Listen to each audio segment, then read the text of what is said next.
Who controls the past, controls the future. Who controls the present, controls the past. The death of bin Laden marks the most significant achievement to date in our nation's effort to defeat Al-Qaeda. All you got to do is start looking around, start thinking for yourself, start investigating things, and you will see it all right there. So you have the power. Humanity has the power. We have the power. Do you want to fight? You better believe you got one!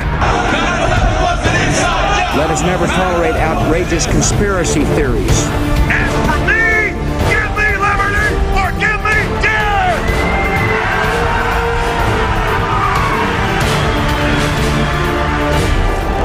The answer to 1984 is 1776. Welcome to the Infowars Nightly News. I'm your host, Jakari Jackson. Here's what we have in store for you on this June 20th, 2013 edition. Tonight, was it a bomb or just a car accident? An engine ejected down the street and damage done to the car are not consistent with the LAPD story. A look at the suspicious deaths of other high-profile enemies of the state. And Michael Cargill on what you need to know to protect yourself and your family. Then, Alex Jones interviews Viggo Mortensen. All that and more on tonight's Infowars Nightly News.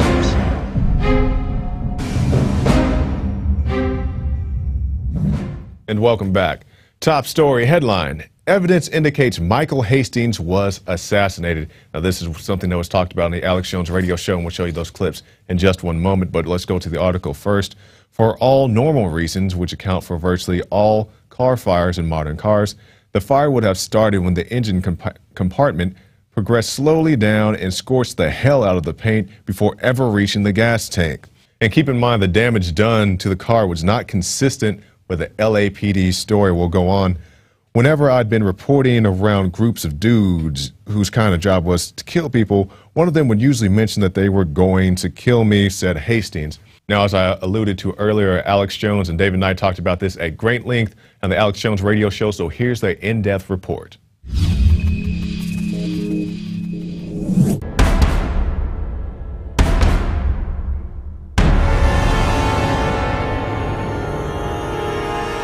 We're going to get into a special report now, the evidence that Michael Hastings was killed.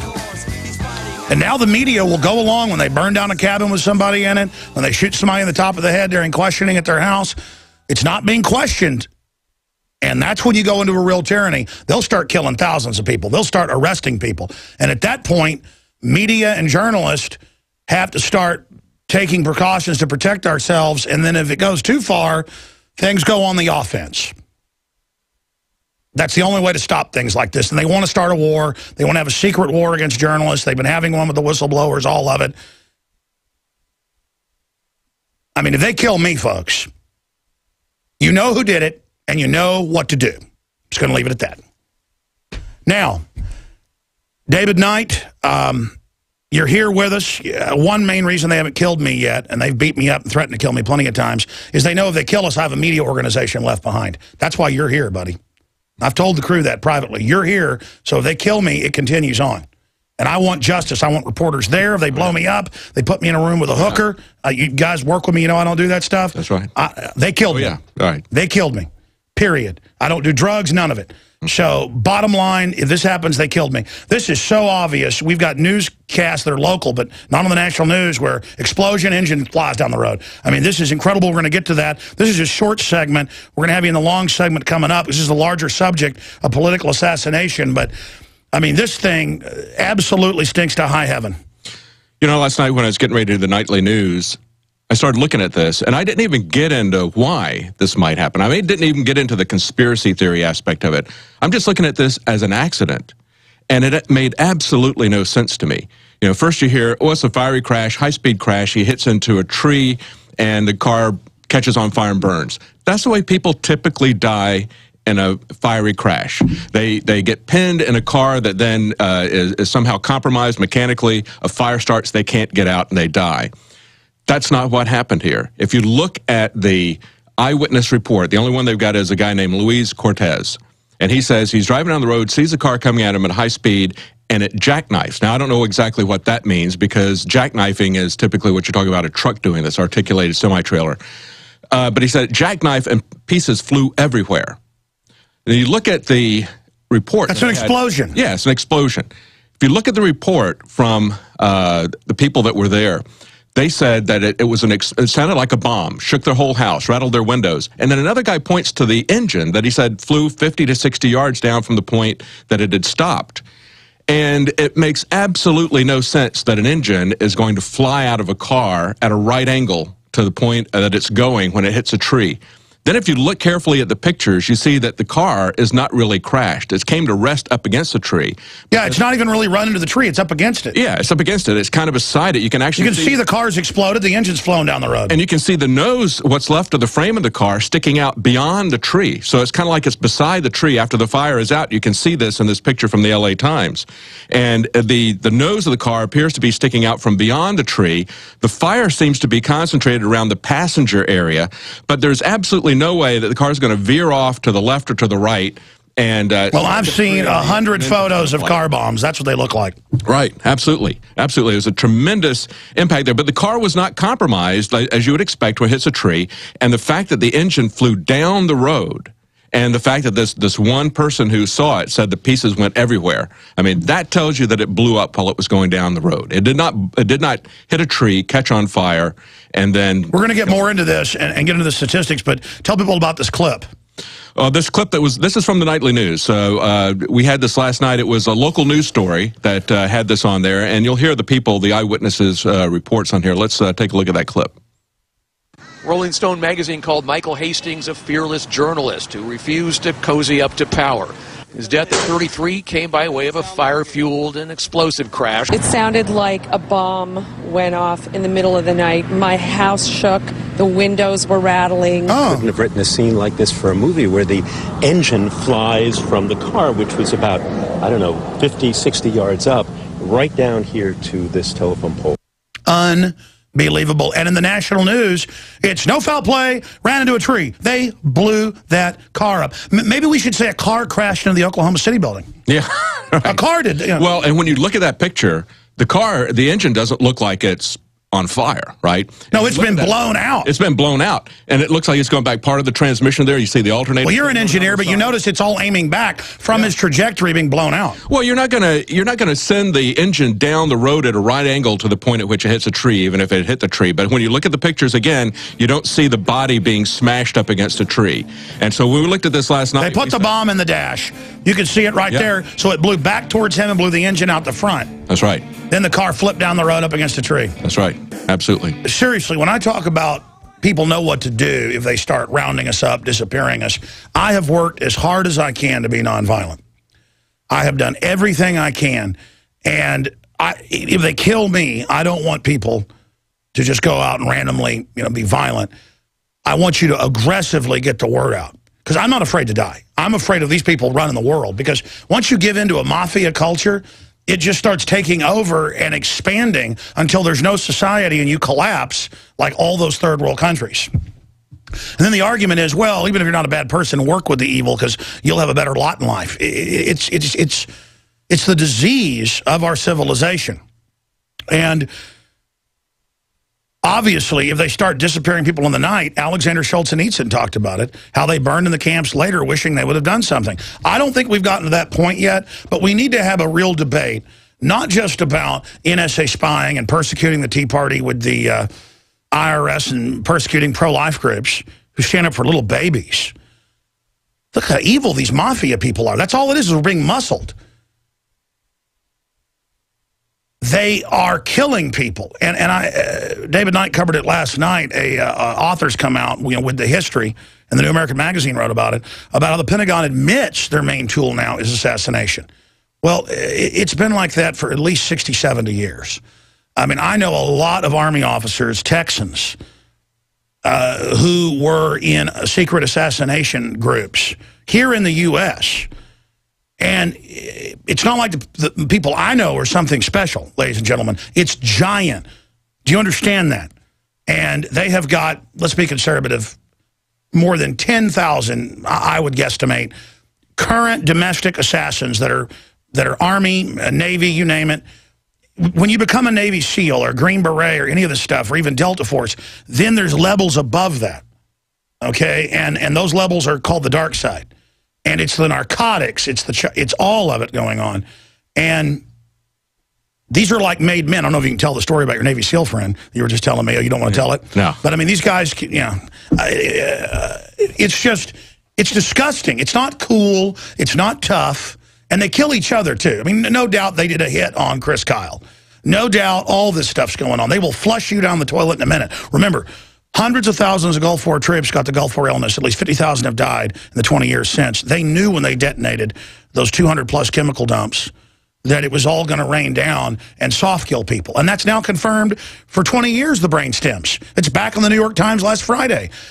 Again, you do not want to, there's no honor in this. And it's cowardly to blow up this journalist.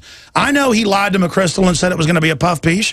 And in their mafia rules, let me tell you, I would not be let in by the Pentagon to something and lie to them. If I told somebody I'm not going to expose any of your confidences, because reportedly that's what he did.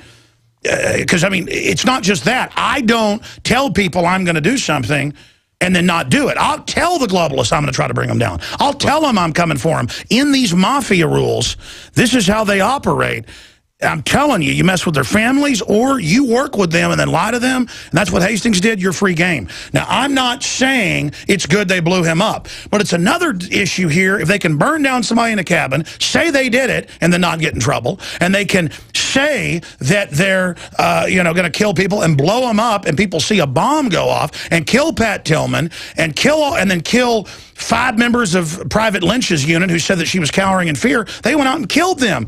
And I told Lynch through channels, I said, you better go public and say it was all a lie. They'll kill you next, like Pat Tillman. She went public and said it was all a lie. That's the only reason she's still alive, folks. This is how they operate. You mean nothing to them, okay? Now, you've got the floor. Break all this down. Go over the history of it, what we're facing, and then that... Well, Alex, like you were just talking about, the L.A. police, what they said in the case of Chris Dorner, and how they were caught even... You could hear the transcripts, the audio of the police talking to each other saying, burn it down. They still denied that they burned it down. In this particular incident, we've got the L.A. Police Department, same police department, saying the engine's location is evidence that the driver was, quote, hauling Irish ass and lost control, unquote. And with the engine torn off, the gas lines would rupture and it would start a fire. Now, the engine's not going to go flying, no matter how fast you go in a new Mercedes. The engine and parts are not going to go flying everywhere. It's bolted in. Right. Yeah, I mean, this is not some old rusting Hulk with the engine mounts about to come off. This is a new Mercedes. And look, I flipped a truck doing 80 before and the engine didn't come out. Right. Rolled it 3 times. Right. And so, but they want to say, they've got a couple of different narratives here. One of them is that it crashes into the tree, catches fire, but then you've got this engine hurled down the road. And they say, oh, yeah, well, the engine hurled down the road is evidence that's how the fire would have started. But you can't hurl the engine down at a right angle to the point of impact. And if the engine hurls down the road as he's going down the road, it's an explosion. So, and you have the witnesses saying, boom, it woke them up, shook their houses. Right, right. This is a very rare occurrence, too. As we're pointing out, in FEMA, Department of Homeland Security, they were talking about highway vehicle fires, and there's about 250,000 of them a year. Typically, nothing happens. Only in about 2% of these do you have a fatality. Actually, the actual number is 2.6%. Out of every... Can we document, Cam, that, guys? Sorry, not 2.6%. It's 2.6 out of every 1,000, so it's 0.26. So I was wrong when I said 2%. It's 0.26. 0.26, yeah. So that's... so it's less than 1%. Less than 1%, exactly. Of course, as Darren McBreen pointed out, the probability goes up if you're a journalist that they don't like. Now, you were talking they've done those studies on politicians. It's not just that they fly more. They do it with other frequent flyers. I saw the statistic like 15 years ago. It's probably changed, either less or more, I don't know, where you were something like 8 times more likely to die in a plane crash if you were a politician per capita than other frequent flyers that fly the same amount. That's right. Now, when we covered this on the nightly news last night, we didn't go into speculating as to who might this be, because really, ticked off a lot of people, from McChrystal to he was investigating. He had done investigative reports on the CIA, was working on one for the CIA, and as you pointed out, he had tweeted to WikiLeaks that he was being followed by the FBI just hours before he died. So there were a lot of people in the government, as just like Cop of the Year Terrence Yakey in Oklahoma City said, I got feds behind me, and they tortured him and killed him. Last phone call to his partner. And as you're talking about this assassination government that we've got going on, this book is Mark Mazzetti's, Pulitzer Prize-winning author. The name of the book is Way of the Knife. And what he's talking about in this is the fact that Obama is using not just the CIA, but he's using the military now for assassination operations. That is becoming pervasive. And McChrystal was part of running that. McChrystal was head of the Special Operations Forces there, right? And McChrystal was also involved in the Pat Tillman cover-up. He was the one who was there giving the awards and oh yeah, he's the main suspect. He strikes again. I forgot McChrystal ran the op and the cover-up of Tillman. That's right. Oh, but oh boy. So, you've got this situation where you've got this as you pointed out, a massive amount of people, not just in the CIA, but now in special operations in the military. And you've got another author who has written an entire book about how assassination, and it's not just drone assassination. That's something that we look at and we say, wow, that's really cold. That's amazing that they're just raining death down on people from the air. That's just more visible. The invisible things that they're doing with all of these special operation forces and with the CIA, that, as you said, has been going on for a long time. But they've just expanded it. They've expanded it, and they don't even try to cover it up much anymore. And you get these ridiculous statements from the LA Police Department with situations like Chris Dorner, and again now with this car accident. It just doesn't make any sense. Well, the LA system was the beta test. Daryl Gates, before he died, gave interviews that the CIA in the 60s came in as a beta test, put them in black uniforms, militarize them, make it sexy, esprit de corps, all the other cops that want to be federalized. So started the SWAT teams in LA? SWAT teams, all of it.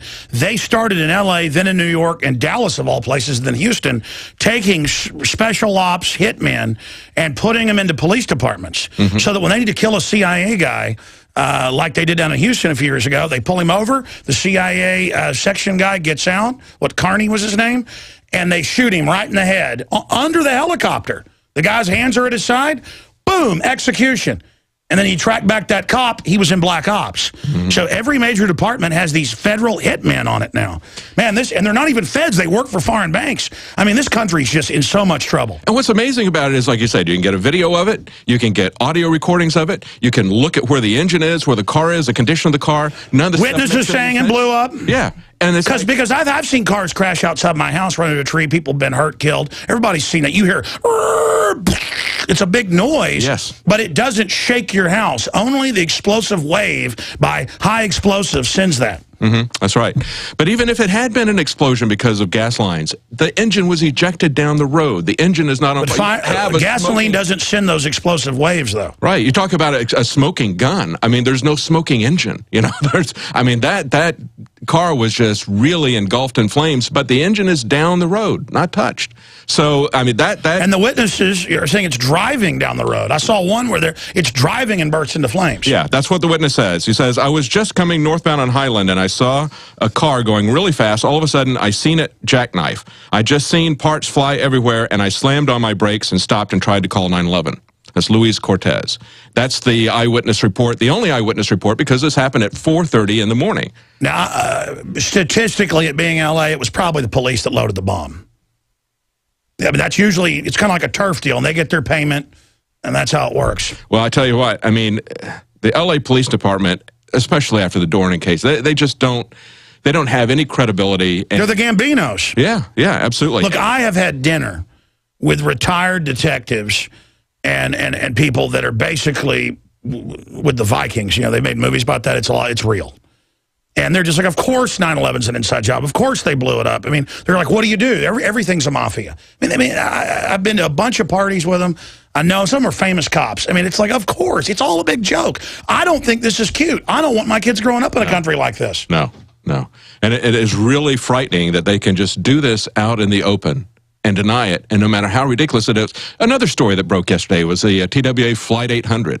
The new documentary coming out where they've got 6 investigators who were shut down by the FBI when this happened. They arrested journalists. We needed to get them on, who snuck in and got the samples in the hangar. It was an explosive, continuous rod warhead. That's right. And in that case, you see the FBI is going out and interviewing people and just not putting down an official transcript, putting down a summary, not showing the summary even to the witnesses to say, did we get it right? I mean, they just went through a perfunctory. There were 700 Army and Navy witnesses to the missile. Yeah. They were having a drill then. Yeah, exactly. And you got transcriptions of airline pilots. Of course, you know the plane was loaded with Egyptian military officers. No, I didn't know that. Yeah. Yeah. Got to show you this. The rise of the killer drones, how America goes to war in secret. Michael Hastings, an inside look at how killing by remote control has changed the way of flight. Yeah, these are the articles. And here's a drone strike from above. See, the wheels are still intact? Gigi Ornetta just pointed that out. Is it possible this guy could have been hit by a drone as sort of a, you're writing about drones, now we're going to hit you. Yeah. McChrystal's out there. Yeah, that drone strike does look like that. But generally, I know it looks similar, but that would hammer the engine down or maybe out. Depends on where the missile hit. Right. I mean, it's much easier and easier to hide.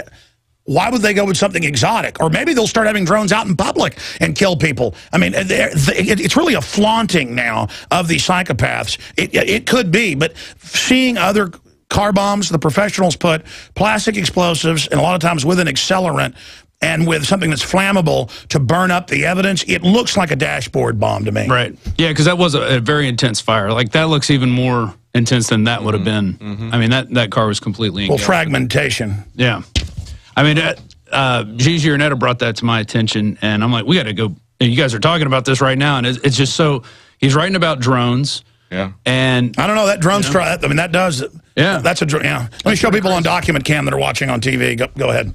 And also, I sent the guys a link. McChrystal was on that billboard a while back that we covered, and it was when Colin Powell and a bunch of those guys came here to speak. Rudy Giuliani was the other guy, and somebody put up there Pat Tillman. And the numbers on it, it was pretty crazy. They put a star on the guy's forehead.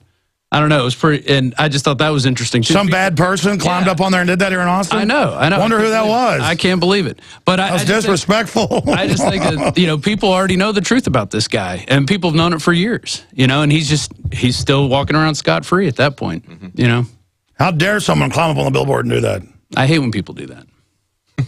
We should just let these people kill everybody. Yeah, exactly. Because we should all be scared of them too. This Hastings thing is going to get a lot deeper, definitely. Well, I don't even think they care now. I mean, maybe they did. I'm surprised they didn't have a drone fly over in broad daylight and announce, we're now going to blow it up, kind of like Dorner. We're going to burn it down. All right, bring the fire, burn it down. Yeah, well, and the guy said it suddenly jackknifed. I mean, that could be from a bomb or it could be from a drone strike. How do these things happen? Actually, when they hit one, they do kind of fly up and do that. Wow, it depends on what kind of missile they used. I mean, are they that brazen at this point? If it was a bomb from underneath that had enough force in it to sever the engine and send it down 150 feet down the road, I mean, it would go up, lift up in the air. Yeah, that sounds like 8-10 pounds of plastic.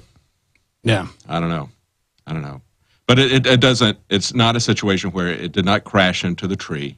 No, pin him in there and then catch fire. That is not what happened. But that's what the news is going to say. Right. Here's the deal: if my car blows up, they killed me. Okay. Right. All right, good job, dude. All right. We'll be covering this more. Well, one other thing from McChrystal is you may remember he was also a big proponent of the universal service. So in spite of his criticisms of Obama that were reported by Michael Hastings that caused him to get fired, he really loves Obama's programs, right? He loves national service, and he hates citizens having weapons. He made the rounds with all the talk shows. He's an anti-gunner. He's a real authoritarian. Oh, yeah, and he was talking about... Better not talk too bad about him. I'll end up like Pat Tillman. So why do you want to have military weapons? And what he would talk about would be the velocity of the bullet. He wasn't talking about the fact that Homeland Security is getting hollow point bullets, which are far more destructive to people. But he was talking about, these military bullets, they travel this speed. You don't need that. And it's like, the speed of the bullet doesn't But these guys are such gangsters, illegally spying on us, and Alexander, the head of the NSA, says, hey, I'm going to meet with the FBI director, and I'll owe him a frickin' beer. I mean, it's all just, there's just such a bunch of goons. Yeah, yeah. But they will destroy this country if they're able to. Yeah. it's just amazing to me, as I said, when I look at this, how the media is just falling in lockstep with this official narrative. And you can see the pictures even that the media puts there that contradict what they're saying. And they still go along with this. Well, that's always the evidence, is they're immediately, no foul play, ran into a tree. Yeah. And then witnesses all say the opposite. Yeah. Yeah. And again, he tells WikiLeaks, I'm being followed by the FBI. I gotta get this out quick. I mean, it'd be like, the government's following me. Oh, my car blows up. It's like, oh, nothing to see here. Go on to sleep. Well, and I mean, will the media stand up, you prostitutes of the globalists, shelling out your families, even as they kill you?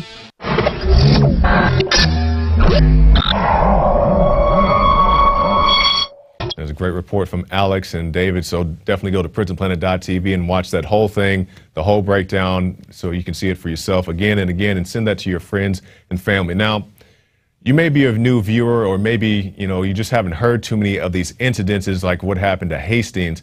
These are not isolated incidents. That may have been the first time I've ever heard of an engine like flying down the street or so forth. That's not a NASCAR race, but this isn't anything new. So we're going to break down for you just a small sampling, about 10 or so incidences of people who mysteriously committed suicide and so forth under very fishy circumstances.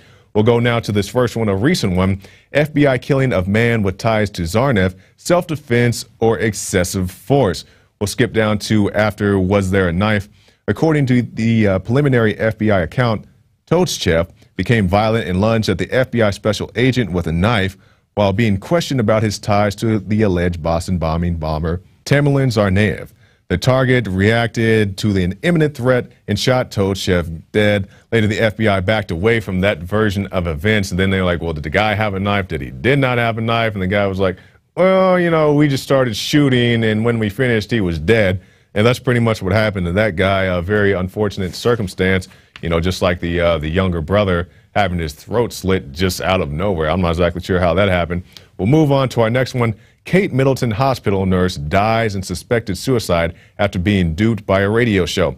Now, this was a situation, maybe you guys remember it, maybe you don't. A radio show called and had a prank call and said, oh, I'm the King of England, and oh, we just want to check on Kate's, and, whatever. That's a horrible accent. Their accent was probably worse than mine. And they basically duped this woman into putting them through to the room that Kate was in. And a couple days later, she was pronounced dead not too far from the hospital. And the reports are saying that she killed herself. Another very fishy situation. I don't know why you would just up and kill yourself, but it makes sense to some people. We'll move on to this. Autopsy rules handcuffed man shot himself in the back of a police car. Now, I'm sorry, I didn't mean to laugh. This is a very serious situation. It's just the headline is just so ridiculous. It's accurate, but it's very ridiculous. A handcuffed man that had been searched twice, shot himself in the head in the back of a squad car. And we'll skip down a little bit. It says, police say Carter's handcuffs were double locked behind his back and he was frisked twice before being placed in the squad car. But somehow he managed to pull out his .380 caliber Cobra semi-automatic firearm and shot himself in the back of the head. And once again, this is not a famous person or somebody had something to do with a famous incident, but this is just the type of tie-ins and cover-ups that can go on. I'm not saying this guy is innocent of any particular thing, but to shoot himself in the back of the head while handcuffed after being frisked twice, that sounds more than a little fishy to me. We'll move on to this. Aaron Swartz was killed by the government, father tells mourners. Now, this is the father, of course, of Mr. Swartz. And he said he was killed by the government and MIT betrayed all of their basic principles. Facing the possibility of a long prison sentence if convicted of charges that he illegally downloaded millions of academic journal articles, Swartz hanged himself in his New York apartment Friday. Now, this is the reposting of an article. I definitely don't believe that. And keep in mind, Swartz was the type of guy that he didn't run from a fight. He was facing, a lengthy prison sentence. He was offered a plea deal of 3 months and said no to that. So why you would turn down a plea sentence of 3 months and then go and kill yourself, I don't exactly understand. 3 months isn't all that. I mean, I wouldn't want to be locked up for one day for something I didn't do, but 3 months versus 30 plus years isn't that big bad of a deal. Now we're going to move on to Terrence Yankee. Now you can see right there at the top of the page, you may be familiar with him from A Noble Lie, a video we sell in the Infowars shop. Mr. Yankee, well, I just want to read. Let's scroll down a little bit and we'll go on here. On May 11th, 1996, the New York Times ran a story with the headline, "A policeman who rescued 4 in bombing kills himself." Now, just in case you don't know, Mr. Yankee, he was a first responder during the Oklahoma City bombing. He rushed in, he saved, like I said, 4 people or so. And then some things started happening. Maybe he saw a couple things that he wasn't supposed to see. And the article goes on to detail his very graphic and brutal, quote, suicide. I don't believe that for 1 second, but the suicide, if we can go back to the article, he said he was said to have slit his wrist, his neck, causing him to nearly bleed to death in his car, and then miraculously climbed a barbed wire fence. And then he was reported to have walked over a mile in distance through a nearby field and eventually shot himself through a very unusual angle. So keep in mind, this is a man who allegedly slit his wrist, slit his throat, went out, hiked a mile or so, hopped a barbed wire fence, and then just decided this is a good place to die and shot himself in the head. And that's what the official story is. And if you say that makes absolutely no sense, I don't think I could walk across the street if I slit my wrist. If nothing else, just for the sheer panic of it, yeah, I would agree with you. But according to the official story, that's what happens to these whistleblowers and people who just happen to see more than what they were supposed to see. We'll move on now to D.C. Madam predicted she would be suicided. Now, this is somebody who was a regular guest on the Alex Jones radio show. And let's go down to the second paragraph. "If taken into custody, my physical safety and most probably my life would be jeopardized." And she said this in 1991. She said, "Rape, beating, maiming, disfigurement, and more likely murder disguised in the form of just another jailhouse incident or suicide await me." And we'll scroll down a little bit more. Fraley had threatened to release the names of well-known clients to her upscale call girl ring, including those of one Dick Cheney. So when you mess around with these big, powerful guys, people like Cheney, and I'm not, maybe I shouldn't call Cheney big and powerful, these infamous guys, death could be easily a coming for you. And I remember hearing Alex Jones talk about this, not just him, but other people as well. We'll move on to this. "Only eyewitness to Breitbart's death disappears." Now, this article details not only the death of Andrew Breitbart, but also his coroner. And I believe that's in the first sentence up there. It says, "Following the suspected arsenic poisoning of his forensic technician." So there's another guy. But let's go down to the second paragraph. 26-year-old Christopher Lassiter saw Breitbart drop dead like a sack of potatoes on March 1st. Hours before Breitbart was set to release a damning video that showed Barack Obama fraternizing with the Weather Underground terrorist Bill Ayers. And if I remember correctly, Bill Ayers is now calling Obama the terrorist. So that's a very strange turn of events. But there you go, Mr. Breitbart dropped dead, just like the article says. He had some very solicit, maybe that's not the word, the very infamous footage of Obama, photographs and so forth, saying that he was affiliated with various groups, and he just ends up dropping dead like a sack of potatoes. And also his coroner died. And I believe it was reported at the time, it was just hours after he died, they said, "Oh, we know the exact cause of death," just hours after he died. But keep in mind, when you have situations like a Whitney Houston or Michael Jackson, situations like that, they're very calm and collected, and it takes a while for the actual cause of death to come out. But you have a situation with Breitbart where, he's barely cold, and we know it happened exactly like this. That's a very fishy telltale sign, and also how the coroner just up and dropped dead. Now we're coming to the end of our segment here, but let's go to this one. Coroner Gary Webb's death confirmed as a suicide. We'll scroll down a little bit. New York. The death of investigative reporter Gary Webb has confirmed as a suicide, according to a coroner's statement. The cause of death was determined to be a self-inflicted gunshot wound, wounds to the head, and that's a statement issued by the Sacramento County Coroner's Office. Let's pause right there. To shoot yourself in the head with a semi-automatic firearm once is a great accomplishment, but to do that twice is just so beyond me how you could do this.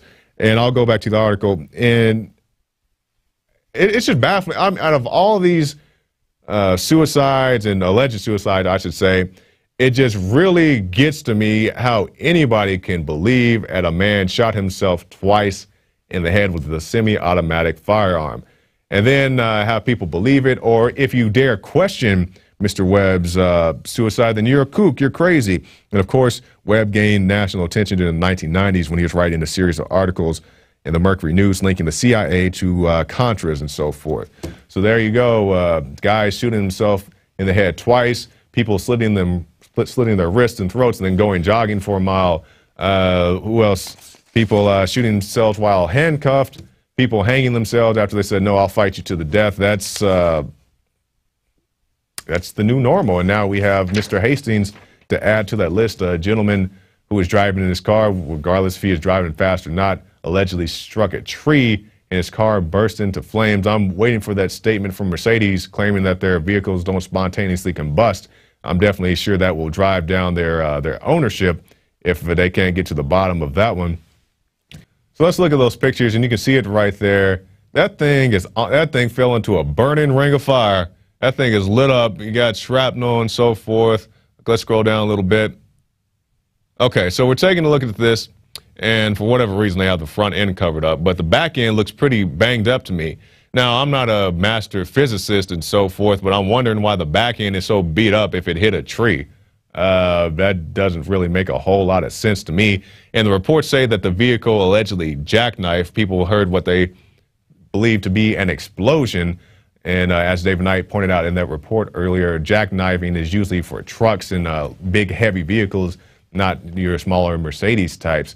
So it's a very curious situation. I'm just looking at that picture right there. Very curious why the back end is so beat up. And also Mercedes, if you want to sell another car, you might want to tell people that your cars don't spontaneously combust, even if they run into trees at high speeds or whatever. It's very unusual. Just think about a NASCAR race.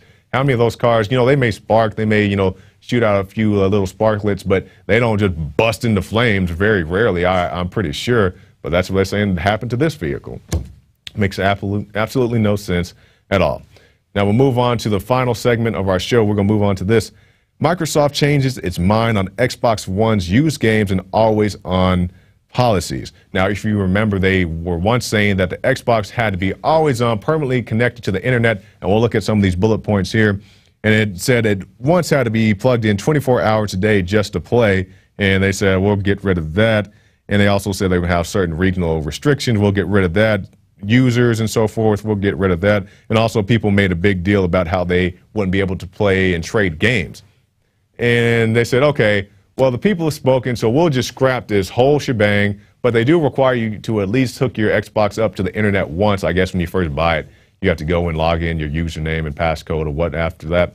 But after that, you can use it free as you see fit. And it's people outcrying, because I remember it was just, it was a week ago or 2 weeks ago, a guy was at a video game conference. He said, well, if you don't like the Xbox One being permanently connected to the internet, you can go buy an Xbox 360. And well, people say, well, I already have an Xbox 360, so I just want to buy an Xbox One. Then they go, oh, well, okay, we'll just say you don't have to connect your thing to the internet anymore. And power of the people. You speak out, they listen, and if they don't listen to anything else, they'll listen to the bottom dollar. And I don't know what happened to that guy who made that real goofy, snotty statement, but I'm pretty sure he won't be making any press conferences anytime soon. Now, we had some fun with this last article. We had some very important issues going through the alleged suicides and so forth earlier, but I want to go to this. It's a very serious topic. Oregon State Police taser autistic child found wandering naked. Now, this is a situation. I just want to read this, this quote right here. The girl's father also took issue to KDRV's reportage, which frequently referred to the girl as a young woman, and a juvenile. Now, this is a 11-year-old girl who was found wandering naked down the highway. A gentleman, I believe he was a taxi driver, pulled up beside her and said, hey, are you okay? Are you lost? Are you like, what's going on here? And the girl doesn't listen to him. She just keeps walking down the street. She turns out to be autistic and has communication issues.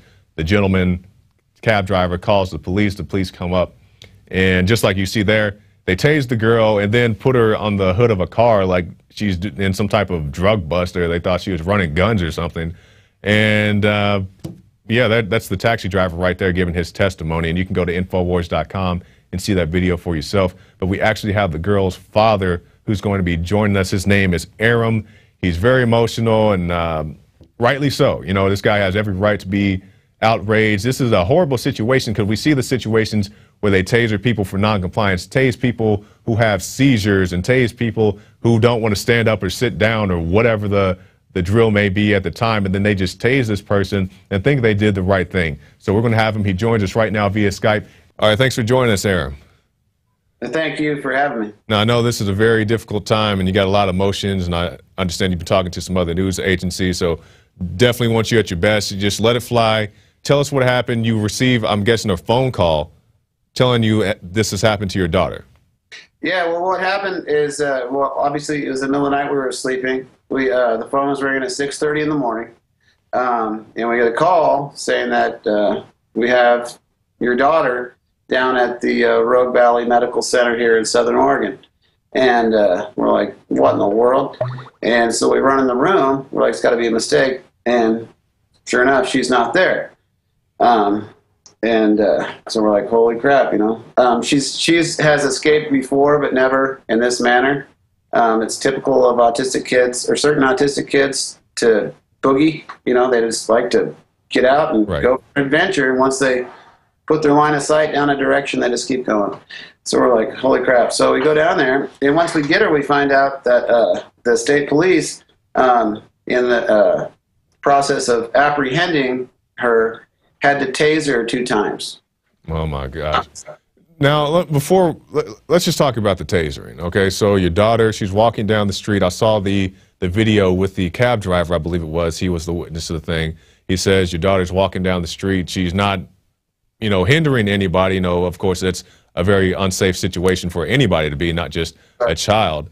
But so the police approach your daughter. They issue 2 verbal commands, if I'm correct, and then fire on her with a taser. Is that correct, sir? That is correct. But also, I mean, she was in a non-threatening manner. She was giggling. She wasn't in a, you know... she wasn't aggressive. She wasn't aggressive. She wasn't in some agitated state. She was giggling. And I mean, I can picture, I know my daughter, she was probably running down the road thinking it was the best thing in the world, you know? She was probably, the cab driver said she was giggling, and that's just typical. She just thinks this is really cool. So when the state police pull up, rather than approach the situation in trying to apprehend her, you know, physically, and it's obvious she has no weapons. It's obvious she's not a threat. They give her 2 verbal commands and then tase her. And then once they tased her, she obviously got excited. Right. And then they had to tase her again. Is she on the ground? Does she go down with the first taser? She went down, and then they tried to apprehend her, but once, you know, the taser comes out, she got scared. And a lot of autistic kids have a lot of strength. They have kind of an abnormal amount of strength, especially when you're excited. When you get hit with a taser, your adrenaline starts pumping. You know, prior to that, she was giggling. But then they had to physically apprehend her. They had to get other help. They did the normal, you know, like they're apprehending a dangerous criminal. Right.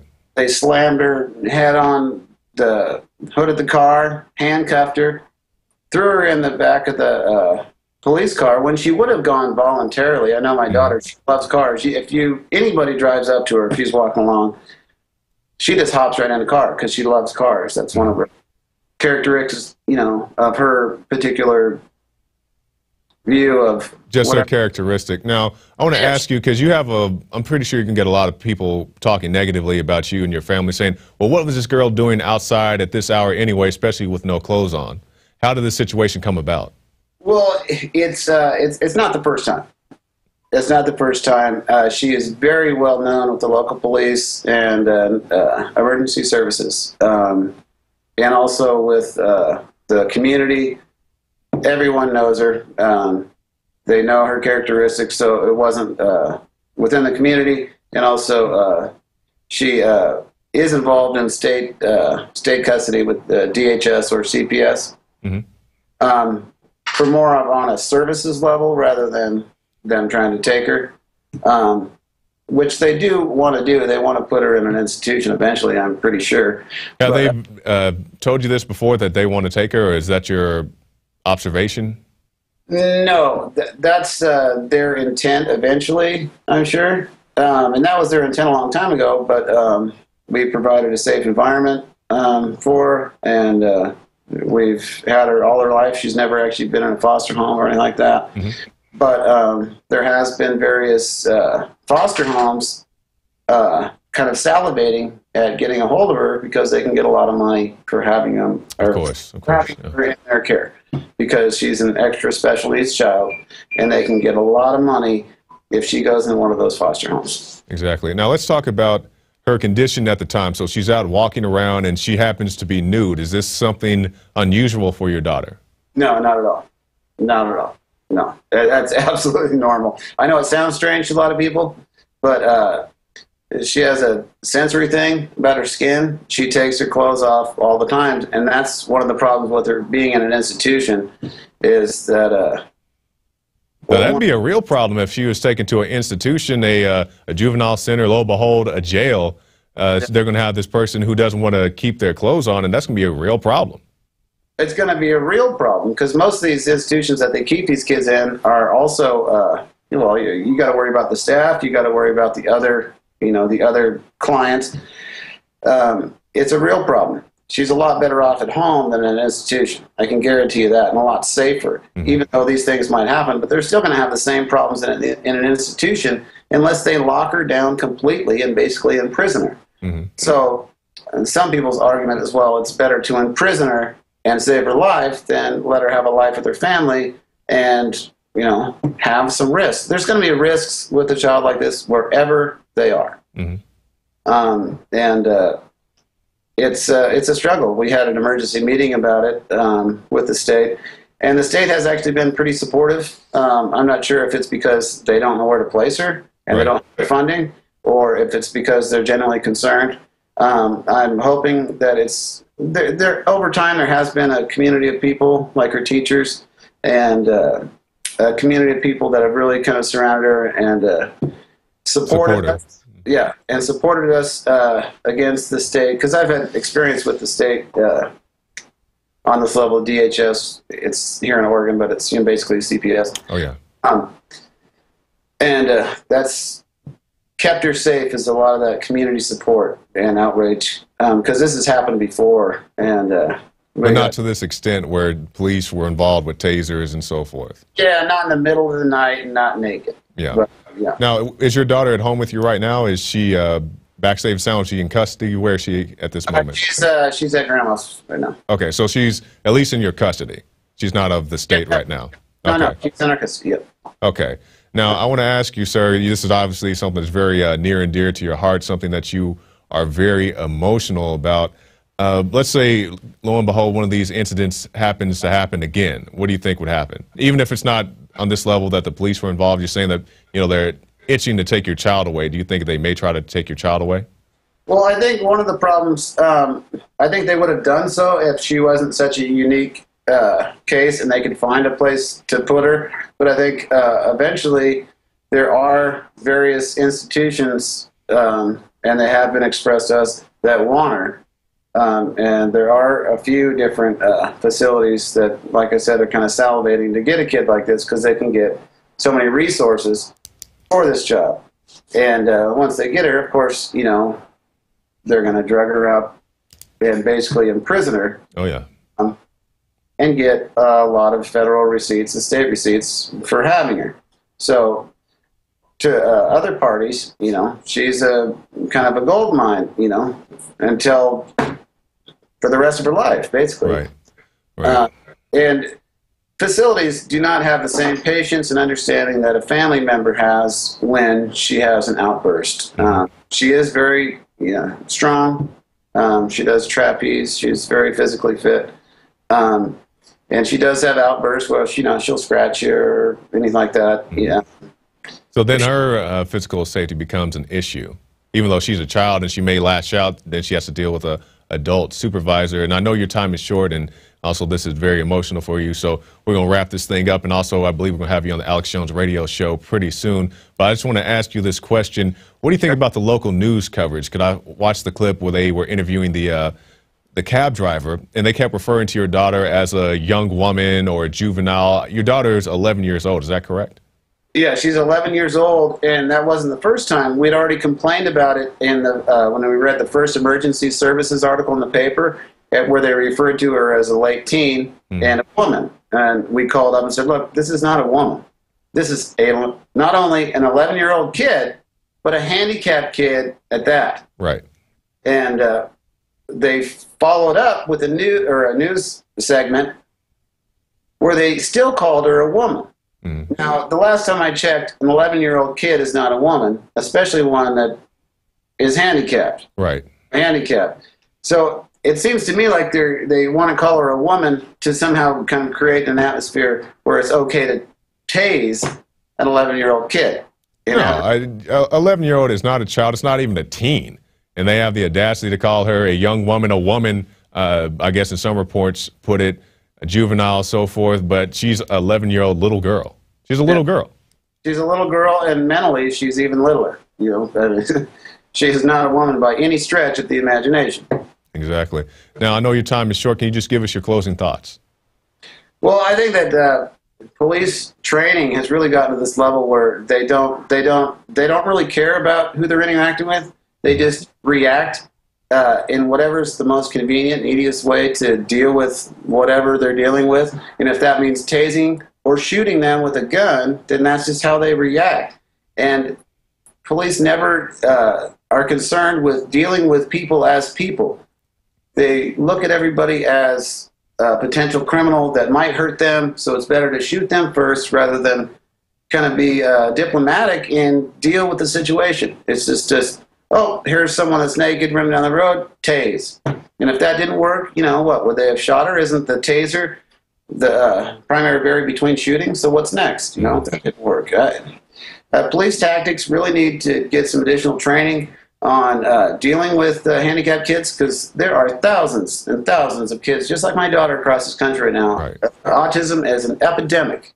Let me, I know I said that's the last question, but let me ask you this, because you'll get a lot of critics out there and say, well, they tased her, but he would have thrown a fit, have the cops come up and maybe grabbed her or put their hands on her. How do you think the situation should have been resolved? She ain't like that. I mean, she's not afraid of strangers. She doesn't care about if you're a stranger or whatever. You can walk up, grab her hand, and get her in the car, no problem.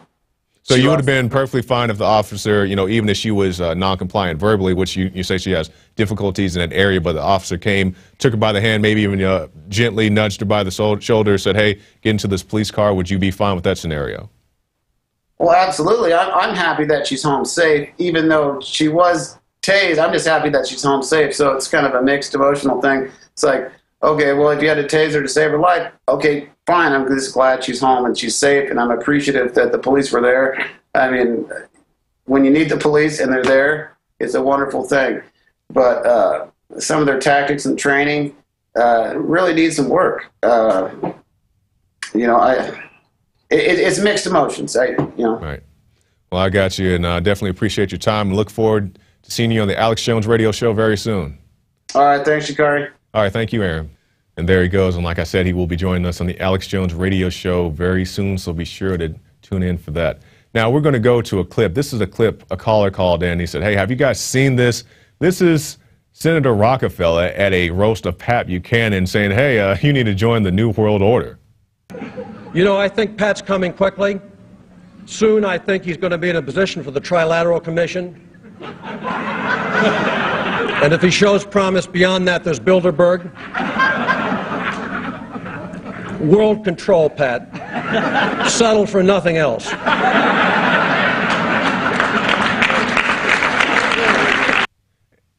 People are laughing at these very unfunny jokes. I had to laugh because nothing he said was funny, not even like being dead serious. He just wasn't funny. I guess they had the big telescreens, applause, laugh, or whatever it said. And I'm very curious. I believe we're to the point now where the mainstream media admits that there is a Bilderberg. This guy was joking about it back in 1991. Not just that, but the Trilateral Commission, which I hope people accept the Trilateral Commission of actually existing. But this man was making jokes about it back in 1991, but it never existed until, you know, BBC decided to make fun of Alex Jones for covering it. But that's the media coverage we're dealing with. Now, we're going out to our quote of the day. This is a very good quote. John Bound found this. It's really pretty good. Let's take a look. This is from Michael Hastings. The simple and terrifying reality forbidden from discussion in America. was that despite spending $600 billion a year on the military, despite having the best fighting force in the world has ever known, they were getting their asses kicked by illiterate peasants who made bombs out of manure and wood. That by Michael Hastings. And he makes a very good point here, because people think about AK-47s, AR-15, small arms, as they're called, and they say, well, you can't defend yourself from a foreign government or maybe even a local government using these things. Let's say if Russia decided, hey, we just want to come in and storm Florida for whatever reason. They say the people in Florida can't defend themselves with AK-47s and AR-15s, because what if the Russians have drones, or they have tanks, or they have this, or they have that? Think about people in Afghanistan, people in Iraq who are using old, busted up AK-47s that, lo and behold, still work, but they're able to fight off this threat using these, outdated weapons, because it's not so much the weapon, it's the holder and also the intent of the person. Because you think about a occupying army, this is their GI Bill. This is how they're going to send their kids to school, or, right, retirement fund or whatever else. When you go and occupy somebody's country, you're living in their backyard. So when you build this big giant base, like, hey man, my goat should be out there grazing across the field over there that you just built your big thing on, and then you shot my uncle last week because he was wearing the wrong kind of thing on his head. And people get mad about this kind of stuff, and they have a will to fight, and it works well, great for the people in Afghanistan and all these other places, the Syrian rebels, which I don't support one bit, but you see these guys out there being effective with their AK-47, so those things obviously work and are able to keep people at bay. But yet, I digress. We have reached the end of the show, or at least the end of the news portion of the show. And keep in mind, Operation Paul Revere is still going on. Well, the submissions are over. Let me be clear about that. But we're still in the judging process. So be encouraged. I believe they're going to announce it, actually, the winners at the end of July. So stay tuned for that. We'll be doing updates and having more people on the show to talk about their great films and what motivated them to make them. So stay tuned for that. But the end of July, I believe, is the actual announcement for Operation Paul Revere. And also, that's a good thing, you can go to Paul Revere at Infowars.com and send us your favorite video. And we're requesting that you only send one video per email. You can send multiple emails if you choose, but we do ask you to narrow it down to at least your top 2 or 3 and just say, hey, I think this was best. And not just tell us what you think was best, but tell us why. I like this guy's cinematography, I like the message, or I like the actors, or whatever it may be. Just send us your email and let us know, and we'll take that all in consideration. Now, if you want to support this operation, go to prisonplanet.tv and get yourself a 15-day free trial. You can get it all right there, the Alex Jones Show, the rants, and so much more right there. Now, stick around, because after this, we're going to have 2 very powerful interviews, one with Mike Cargill that I'm going to do, and also Alex Jones's interview with Viggo Mortensen. That's right, the guy from The Lord of the Rings, the king in The Lord of the Rings. He called into the Alex Jones radio show today, so we're going to have that whole interview as well as Mike Cargill right after this. Now you can watch Alex Jones live at Infowars.com/show. You'll find links to all of our content there and a free 15-day trial for Prison Planet TV. You can also browse the network, the Infowars Nightly News, and over 60 movies and documentaries all together in one place. You can watch the Alex Jones radio show live as it happened. So check it out, Infowars.com/show.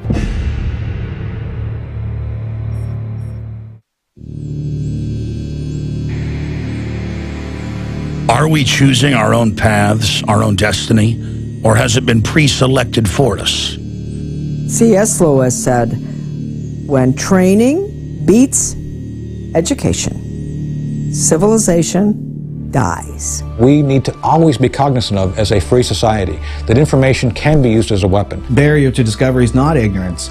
It's the illusion of knowledge. We are seen as nothing but biological androids. To gain control of education in America, not for a philanthropic purpose, but to change the thinking of the American people. From the time we're very young, we're taught to, worship authority, basically, because that's our key to survival as young children. Discover the history, the present, and the future of mind control. From compulsory state education to the Hollywood media brainwashing machine, we are kept in perpetual bondage to the ideas that shape our actions. In the CIA, scientists could actually film people who had been surreptitiously dosed with LSD. There's a brain entrainment process that takes place. That gives the government free rein to create whatever story or narrative it wants to create. Whatever the public face of something is, whatever they're talking about publicly, there's something else over here they're probably not looking at. How to engineer the opinion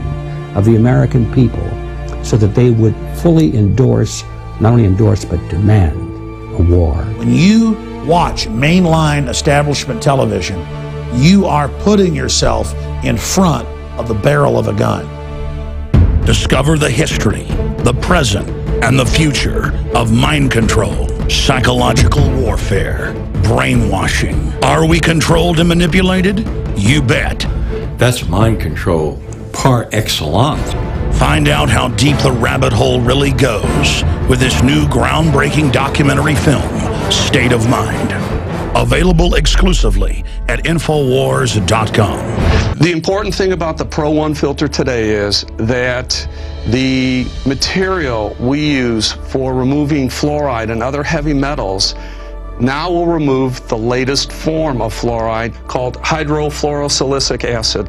There's no other fluoride reduction filter out there that will remove that type of fluoride. And it's extremely important because today we're hearing more and more cities are using that form of fluoride. We've been having medication forced on us through the water system for quite a while. Most people don't realize it. Most people don't realize the negative effects of fluoride. There's a wide range of health effects that are attributed to fluoride. Bottom line, why should somebody get this new Pro 1 ProPure filter? The reason to buy the Pro 1, it's an all-in-one filter. It's convenient, easy to use. It doesn't require the add-on fluoride filter. And in addition, this filter removes the latest form of fluoride called hydrofluorosilicic acid.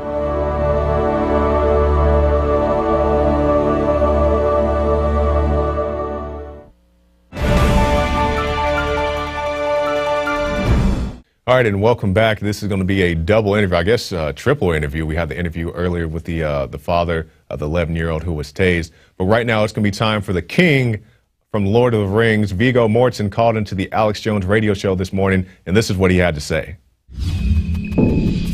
We are joined by someone who's actually on set, and we appreciate him taking time off to come on for some humanitarian purposes in a film that he's promoting, dealing with just unbelievable horse slaughter, but he's also dealing with a lot of other social issues, and that's Viggo of course, Lord of the Rings, Viggo Mortensen, of so many huge films. I am a giant fan. My wife is a huge fan. Everybody I know is a huge fan, and he joins us. Where do you join us from, sir? I am back in California, first time in many months. I'm actually at a photo lab. I'm working on, I have a publishing company too, and I'm fine-tuning some images for a new publication of ours. Yeah, I knew that you'd just been on a plane recently, and then we're doing some shoots. Well, it's great to have you with us. Thank you for coming on. There's so much to talk about. I know that you just were given the Dennis Hopper Award at the AM/FM Festival. Yeah, that was a big honor, and it was a lot of fun. The AM/FM inaugural festival down in Cathedral City by Palm Springs. It was a good event. A lot of really interesting artists and thoughtful people, and people know how to have a good time too. It was probably the most unpretentious film festival or award ceremony I've ever been to. I think it has a great future. I think it's real artists are going to go more and more to that festival, I think. Well, I appreciate you coming on the broadcast to talk about independent festivals, independent film, music. I know you're a huge supporter of that. What is your view on the growth of independent culture?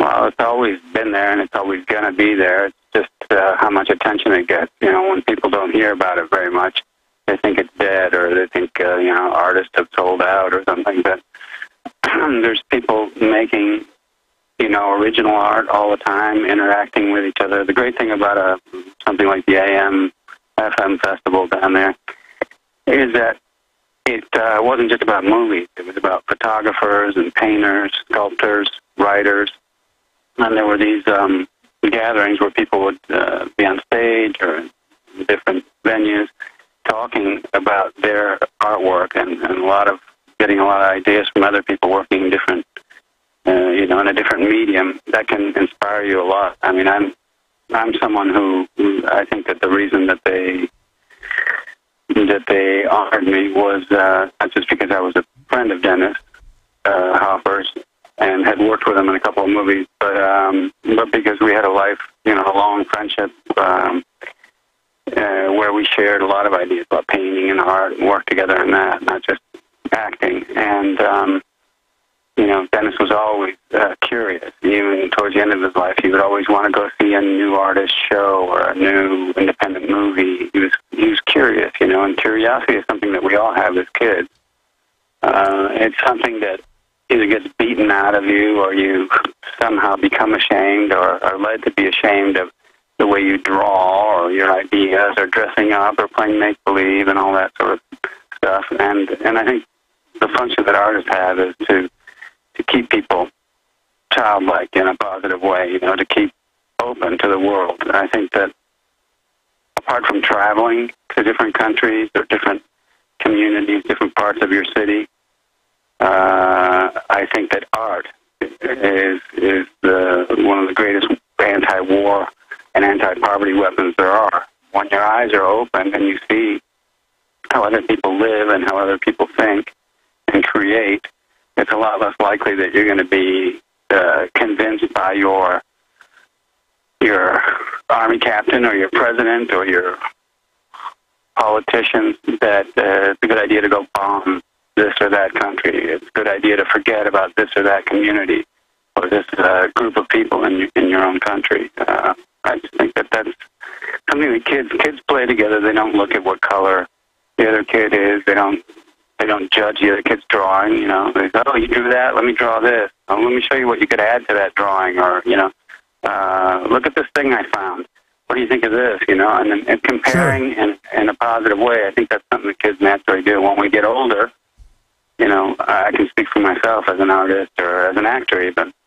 The make-believe kids when they're playing, when they're 5, 6, 7 years old, and they believe that they're cowboys or princesses or Robin Hood or Lakota chiefs or whatever they're doing, or Superman or Iron Man. You don't have to direct them. You don't have to say, "Let's do another take," because I didn't really believe that you were convinced yourself. It's that joy of discovery, but as actors, when you're adult, you do need a director once in a while to say, "I didn't believe that. Did you believe that? Well, you can do better. Come on." And it's because we get stiff, just like our muscles get stiff. You have to exercise your creative muscles, just like you have to exercise your body. Well, Viggo Mortensen, international superstar, joins us. I know a few people out in Hollywood, and they've all told me you are the most down-to-earth, cool person they know. You speak, 6, 7 languages. You're a writer, painter, musician. I've seen some of the amazing YouTube interviews you've done, and there's so much I want to ask you in the limited time. I want to get into the sequel, Rise of the Renegades, dealing with the insanity of what's happening with wild horses with you. But shifting gears, the NSA, what do you make of the fact that just a few years ago people would say, "Oh, it's a conspiracy theory that they're listening to us," and now we learn they're targeting political dissidents. Aaron Swartz was being harassed. We're learning that they're using the IRS against political groups.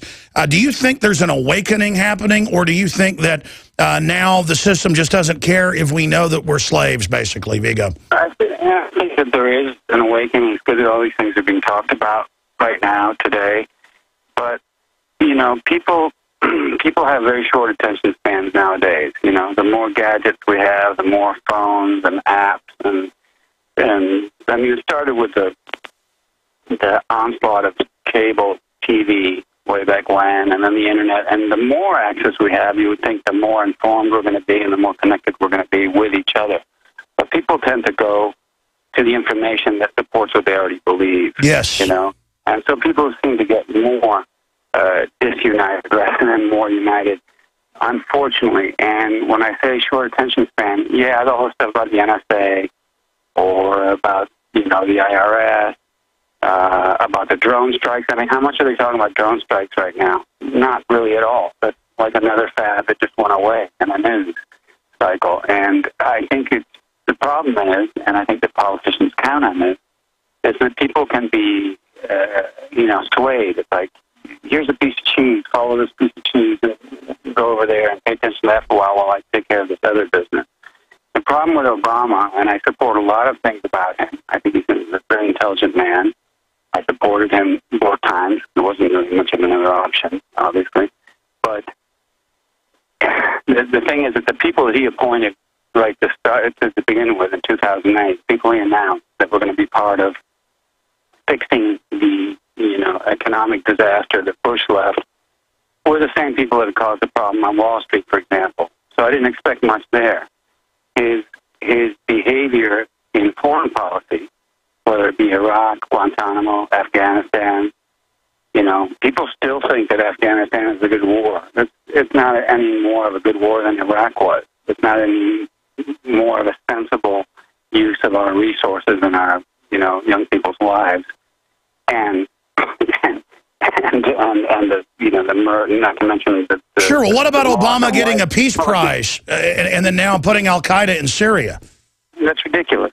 I mean, unfortunately, Obama's government has not really been much different than Bush's in a lot of areas, and not just in foreign policy. Foreign policy is the most egregious. Like if we go into Syria now to try to help get rid of Assad, people in the Arab world aren't going to say, "Oh, isn't that great? The U.S. is doing something good," because the way they have seen the United States, the way they judge the United States, is based on how they behave in the Israel-Palestine situation, the way they have behaved since 1948. And every single president, including Obama, has given special treatment to Israel. And that's obvious to Arab people. So it's going to be hard for us to be considered the good guys, which is something that our government and I think our people, we all want people to like us and think, oh, we're the good guys. We're the guys from World War II that handed out candy bars on the streets of Paris and Rome. We're the guys with the Marshall Plan. People don't see us that way, unfortunately. They see us as the bullies. It's not these Americans that are any nicer or less nice than other people in the world. We're just people. But our government, which represents us, absolutely has not been a good player. Very rarely has been a good player overseas. Viggo Mortensen is our guest. Going back to the NSA here, Peter King, Dick Cheney, others have called for his arrest. There's been news in the Daily Mail where they're talking about killing him. I think that Snowden is a hero leaking the NSA info. Viggo Mortensen, what would you like to say on that subject?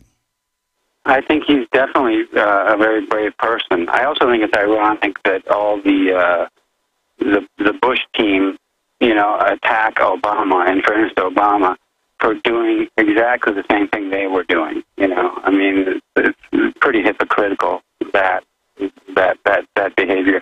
I know this seems like a small thing, but it starts locally. Activism and I agree. Common sense community activity. I have to say something about additionally about the AMFM festival. Yeah, let's talk about that. Which is that the mayor of Cathedral City, Kathleen De La Rosa, she did something very clever, or the government down there, or city council, whatever. They allowed a lot of buildings, and would be as a consequence of what happened in 2008 with the economy and with real estate all over the country. There was a lot of retail space that had been built that businesses just left there, and there's all these empty space in a lot of communities. And what they did in Cathedral City is that they donated or gave very low rent to people who wanted to open galleries and art spaces. And those spaces down there are being used in a really good way. And it's not just that it's nice to look at or it's good to take the kids to see artwork. Well, that's what made New York the head of culture worldwide, was in the 30s, them doing that. Exactly. And that proactive stance from the local government down in Cathedral City has not just made life richer for people, but it's also improved the economy. There's people opening, places to eat. There's a lot of activity down there, rather than just being another urban wasteland. Well, that's what's great about what you do, Viggo, is you're so down to earth, and you use your mind. You're obviously a really smart guy, and also your celebrity to all over the world. You just go around actually trying to help people instead of just going to a photo op and doing it. and it's so exciting. Speaking of a new film, Rise of the Renegades, a sequel to Wild Horses and Renegades, you know, these beautiful horses out there, and I saw in write-ups of the film, I want to see it, and you're out there obviously promoting it, trying to bring attention to this, that they gave the horses to a guy who was going to take care of them and get them homes, who was a known horse meat guy. It's just ridiculous how transparent the government is. Your take on that? Well, it's a long story, and we probably don't have time for it, but I do recommend you see this movie by James Kleiner. The Bureau of Land Management and, you know, government in Washington in general has not had a very good history with wild horses and burros. And, you know, it's a lot of attention is being brought to the subject by this film, but also by a lot of other activists. Netta DeMaio is a woman who is tireless, probably has done more than anyone else on the subject. And it's connected to a lot of other things. You know, one of the reasons that they want to get rid of these horses, or what happened during the Bush years when Cheney was in charge of that, was handing out free passes to corporations, whether it was legal or not, to go into protected areas where these horses are to extract resources, and building roads where you weren't allowed to build roads. And the judicial system was so clogged up with all these violations that these people knew that they could go in there and wreak havoc on our public land, which belonged to all Americans, and that it would take years for them to be processed, and they could extract the resources, ruin the place, and move on, and probably later settle out of court or something. You know, it's a big problem. There's a lot of issues involved. It's not just about protecting wild horses, which is a great thing in itself. So folks need to see the film. You know, we're going I encourage people to see the film, and just put wild horses or wild horses preservation. You know, do a little homework. You know, that's the great thing about the internet. If you use it wisely, you can learn a lot of things. I mean, I learn things every day from it. But you know, as far as the news, the things that you talk about on your program all the time, you know, your listeners will often, I'm sure, be surprised that, really, that's what's going on? And then they'll go look it up. When I say that people tend to go to what they already know, it's what they do. You know, you go look at the news about your sports team, not other sports. Well, Viggo, my broadcast... you'll listen to CNN or to Fox, or you'll listen to watch MSNBC or whatever. You'll listen to your show only. Viggo, you were offered the part of Zod and didn't take it? I wasn't available at the time. Unfortunately, it probably would have been a lot of fun to play that part. Although I have a lot of respect for Terrence Stamp's portrayal, I got to say. Oh, yeah. I saw him in The Iceman, chilling. He's an incredible actor. He's very good. Yeah, you can't do everything. You know, you just try to follow your instincts. And you know, my philosophy is prepare the best you can for accidents to happen, because they always will. And something good can come out of an obstacle always. If you're who knows? Absolutely. But I would love to see you play a villain. I mean, I've seen you play like mobsters trying to be reformed and things. Have I missed a film where you're a villain? Well, I played Lucifer once in a movie called The Prophecy. That's right. I saw that. With Chris Walken. Yeah, that's a good movie. I mean, you never know. I mean, I just try to follow my nose. You know, if I like a story, I'll go do it. I don't really think about the budget or where it's being shot or anything. And you know, fortunately, since I can speak more than one language, I've been able to work. The last couple of years, I did 2 really interesting movies down in Argentina. One that came out recently here called Everyone Has a Plan, where I played twin brothers who don't like each other very much. That was an interesting kind of thriller. And you know, I'm gonna go do a movie that's set in a very interesting. Have you ever seen the movie called Battle of Algiers by Pontecorvo? I love that movie. It's almost like a documentary. You're watching it and you think it's real. Yeah, it's unbelievable. It's set during the fight for independence in Algeria from France, which has been a colonial occupier for 130 years. And imagine if the United States had stayed in Iraq for 130 years straight. That's how fed up, but people were there. But it was a complicated subject. Anyway, there's a movie that's being shot that takes place during that period, late 50s, in North Africa this fall, and I'm back in that one. And but I got to bone up a little because I have to speak French. I can't wait to see that. Well, I hope it gets over here. The problem is those little movies have a hard time getting distributed over here. But, you know, I figure if you do your best and you do a good job, eventually it'll get seen somewhere. Well, we're seeing a resurgence of art house films because of more of the smaller theaters. I just love it. Moving quickly, because I know you've got to go. Bob Anderson, the greatest swordmaster ever, who died last year, said you were the greatest swordsman he ever trained. And I think he said not just in movies. I mean, how good are you with a sword, Viggo? Well, I'm probably a little rusty now, but that's high praise coming from Bob Anderson. He's a legend in swordmaster circles. He was something else. He was, you know, he's been in movies. He was in the Olympics. That's how he started out as he was a fencing champion and a great person. He was an incredible teacher, very strict sometimes, but he had a good sense of humor, and he was tough, but he was fair, and I learned a lot from him. He's the one who taught me to do all the fighting for Lord of the Rings. That's where I met him, and then I subsequently did a period movie, a big Spanish epic, 17th century, where we fought with two blades, you know, with rapier and dagger, and that was so bottom line, don't get in a knife fight with Viggo Mortensen. I want to give out the name of your publishing company, where you also publish a lot of photos, articles, videos, things you're doing. I've been to the site before. So many great things on there. It's percivalpress.com, and we'll email that out at The Real Alex Jones on Twitter. Going back to what you said right before the break, and then I've got one other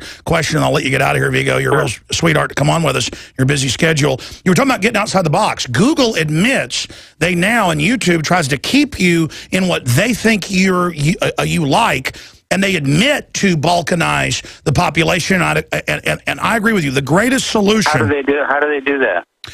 They take what your surfing history already is, and they admit then if you're searching or on YouTube or anything they own, then they try to keep you on a digital plantation of only what you're already into.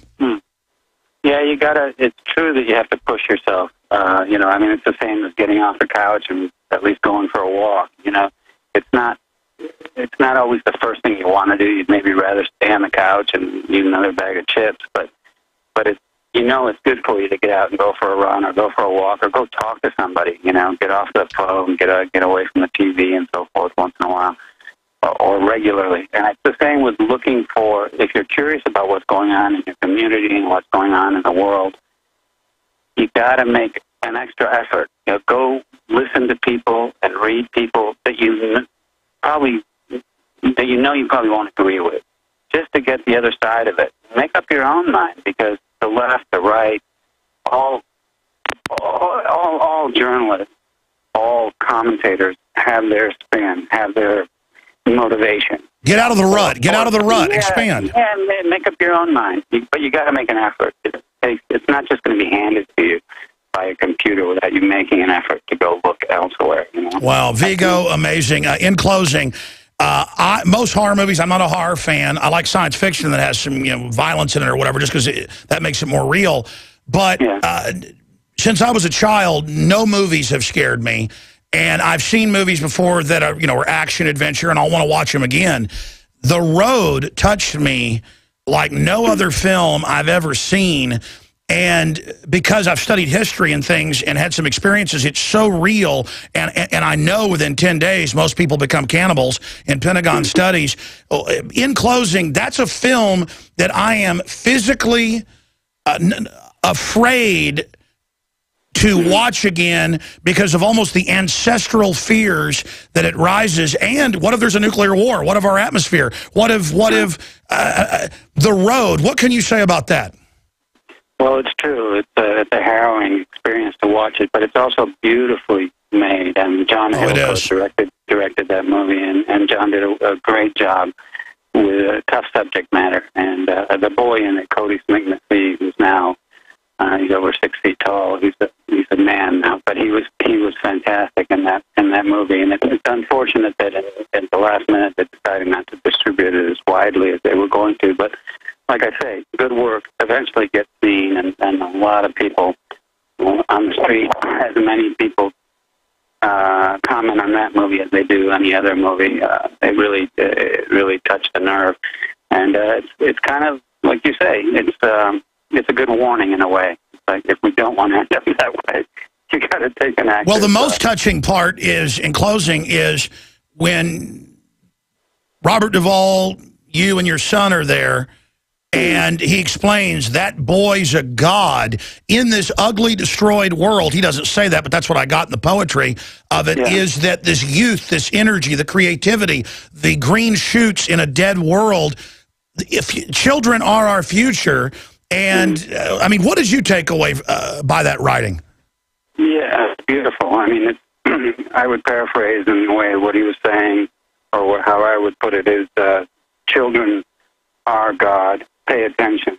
That doesn't mean spoil your kid, or it doesn't mean that you're talking specifically about the kids, but remember what you felt when you were a kid. Remember your creative instincts. Remember your instincts for peace. Remember your instincts for fellowship and for making something beautiful out of life, not destroying the world and not destroying the lives of others, as adults often do, unfortunately. So remember, kids. Remember yourself as a kid, and you're going to be on the right track. Wow, Viggo Mortensen, you are a beautiful person, and I hope to meet you someday in person. God bless you for sharing your time with us and for trying to help humanity. You're an example to us all, and I look forward to speaking to you again. Thank you very much for your time. Thank you, Viggo. Wow, that was a powerful interview. That is really amazing, and it's amazing to know that we've touched Viggo, that he listens to the show. And it's just another example of how many amazing people there are out there that know what's happening. I'm telling you, ladies and gentlemen, I've read too many accounts of war and collapsed society. Seeing something like The Road, that movie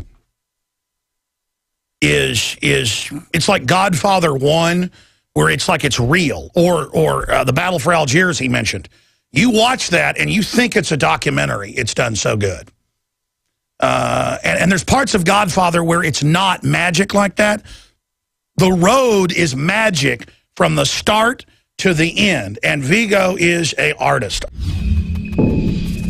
A great interview right there. It's very encouraging to see people awake, and not only awake, but willing to stand on their principles, because we hear that there are many people who are allegedly awake and interested in these type of issues, but they don't want to talk about it for political reasons, or they think it's going to impact their next film. But this guy comes out and he says, hey, I'm awake, and I want everybody to know about this, as many of my fans as possible. So definitely appreciate you, Mr. Mortensen, taking time to be with us, and we'll look forward to you being back on the show in the future. Now stay tuned right after this break, because I'll be talking to Mike Cargill. Now you can watch the Infowars Nightly News streaming live as it happens for free. Check it out at Infowars.com/show.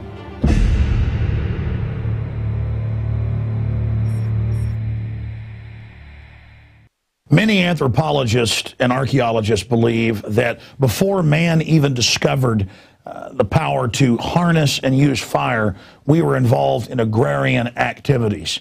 That is, taking the seeds of plants and then replanting them to produce more. The very foundation of our modern civilization and human culture is centered around the planting and cultivation of edible plants, fruits, vegetables, nuts, you name it. And the globalists have been going after gardening. They've been harassing people that have gardens in their front yards or their backyards. They've called for licenses for people to have gardens, because you can't trust prisoners in the police state America to be able to grow their own food. That's why I've come to the realization that we need to become self-sufficient. You need to be informed. You need to have the Second Amendment to protect yourself. You need to be politically active to wake up others. You need to filter your water. But you also need to plant a garden. Even if you live in an apartment, you can do this. If you live in the countryside, obviously you can do it on a grand scale. There are so many green belts in areas that humans don't even visit, nearby cities and in suburbs, where people are now more and more planting their own little private gardens and meadows and off the side of the road. Ladies and gentlemen, it is a revolutionary act to unplug from the television, to unplug from the computer and all the globalist propaganda, and to go out in your backyard or your front yard or planters at your apartment or on the roof of the building where you live and to plant a garden. Here are some of the amazing deals at Infowars Seed Center at InfowarsShop.com. The Survival Seed Vault by My Patriot Supply features only the finest survival heirloom seeds for a robust and hardy garden, even in the toughest of times. The ARC All-in-One Seed Kit contains 70 varieties of 50,000 seeds of fruits, vegetables, medicinal, and culinary herbs. All ARC seeds are heirloom. Each type is labeled and sealed separately for ease of use and longevity. The Deluxe Emergency Seed Bank combines 3 of Emergency Seed Bank's top sellers: the Family Survival Emergency Seed Bank, the Medicinal Herb Seeds Pack, and the Culinary Herb Seeds Pack. We also have starter varieties of the deluxe seed packages for fruit, salad, salsa, peppers, and medicinal herbs and more. Go to the Infowars Seed Center at InfowarsShop.com. A little seed can grow a huge tree that produces fruit for up to 50 years. We have the best life bombs. That's what these are. We have the best weapons against death out there at the lowest prices, waiting for you to lovingly plant them and lovingly grow them and lovingly eat them and share them with others. We will strike back against the New World Order, and this is only one more initiative in our fight against them. So please join us at InfowarsShop.com, or you can link through at Infowars.com at the Infowars Seed Center. And welcome back. Our guest tonight is Michael Cargill of Central Texas Gunworks. If you were watching the Alex Jones radio show today, you heard him right after Viggo Mortensen. Alex was pretty excited about both those interviews, but Michael is here. He is a Second Amendment advocate, a leader in his community. He's going to talk to us about all things Second Amendment. Thanks for joining us, Michael. Thank you for having me. All right, now, there's a lot of stuff, but, you know, I told you this off the record, you know, off camera, that the reason we have you in studio is because Alex was watching one of your debates last week, a town hall debate, and Alex was like, we need to get that guy on the show. I was like, Alex, man, I talk to that guy like every 2 weeks. He's at every event I go to. And I was like, well, I haven't talked to him yet. So that's what brought you here in the studio. Just tell us a little bit about that debate. Awesome. Yes, we had a debate in Georgetown, and it was a town hall meeting setting in the courthouse, and they wanted to focus on gun control in America. And basically, you know, they invited members of the Brady campaign and some other individuals in the community to discuss gun control and about taking Americans' gun rights away from them. Right. That's pretty much what it was. And I'm sitting here and I'm looking at it, and they have one, you have a whole panel of people up there, but there's one lady in particular that struck my interest. She was somebody from the crowd. Lady comes up and she says, hey, I was raped and I wish I had a gun. And, they field the questions back to the panelists, and nobody really had a good explanation as to why this woman doesn't need a gun, or why she needs a gun and maybe has only 7 bullets, or, whatever the rhetoric may be. Right. You have some people that have that mindset of, just like the Virginia Tech shooting, that when the shooter came into the one room and fired a few shots and then left that room, went to a different room, one guy that was laying on the floor grabbed the only weapon he could, which was his cell phone, and dialed 911. And being on the phone 20 minutes with the 911 operator, the shooter then came back into the room again, ended up shooting him in the rear. And then a young lady next to him grabbed his phone, and the shooter went out again. And then she's on the phone with 911, and then the shooter comes back into the room and continues shooting. And they will tell you that in a situation like that, they still believe that anyone with a concealed handgun license would not have been able to help them. And that's the whole thing. Like, well, what if you missed? Okay, what if I scared the guy away? Right. And that was one of the things. I think that's the last time I actually saw you was at the rally at the Capitol, and that was one of the very things that you were marching for was carry on campus. Tell us about that. Right. I'm a big supporter of concealed carry on campus because back when I was in the military, I got a phone call by way of the Red Cross that said that I had a family emergency. I need to come home. So I went home to find out that my grandmother decided that at 70 years old, she was going to travel back to college to get her college degree. My grandmother only got a high school education. So at 70, she wanted to become a nurse. Well, while she was traveling from a college library, sitting at a bus stop waiting for a bus to come, a guy came along, mugged her, and raped her. Wow, And at the bus stop. At the bus stop. And I decided at that point that I would make sure that every female in my family had the tools they need to protect themselves. It's not about, you know, being able to carry a police officer on your back or your shoulders. It's not about me helping women out. It's about empowering them to protect themselves and not needing a man to do that for them. And that's exactly what we see, because when we talk to these people at the town halls and we talk them at the, you know, the debates, the marches, wherever they may be, and they're, you know, for stricter gun control, they say, well, you know, if you have a problem, call the police. You know, and the thing is, 2 minutes. Okay, let's say the cops do get you at 2 minutes. How much damage can be done in 2 minutes? I don't want to wait for the police officer to get there. As well-intentioned as he may be, as well-armed as he may be, that's not helping me right now in this moment. Right. We had a shooting in University of Texas back in September 2010. Guy with the AK-47 came onto the campus, shot a couple rounds in the air, went into the library, went upstairs, shot and killed himself. Do you know who the first police department was that arrived on the scene? Who was that? It was APD, not UTPD. The first police officer that arrived on the scene, you know how long it took him to get there after the first shots were fired? How long was that? It was 20 minutes. Your longest shootouts take place in 12 minutes. Your longest shootouts take place in 30 seconds. So 12 minutes to get there. The first police officer that arrived in the scene did not go into the building right away. You want to know why? Why? Because the shooter had an AK-47 and he was a motorcycle cop with a handgun. And he was waiting for backup to arrive, more firepower. See, I don't want to be that person that's waiting for police to come and save me. I want to have the tools I need to protect myself and to protect my family. And you brought up a very good point there, because the things, well, the police get here, now the police are here, and I'm not mad at the cop. You know, he was outgunned, you know, whatever the situation may have been, but now you have to wait for, you know, more backup to arrive, possibly a SWAT team. How long does it take a SWAT team to get together to get out there on the road? Correct. And people will tell you that, well, what if the police officer arrive at the scene and see the CHL holder with the gun? They're going to, you know, mistake that person as a shooter. No, that's not going to happen like that.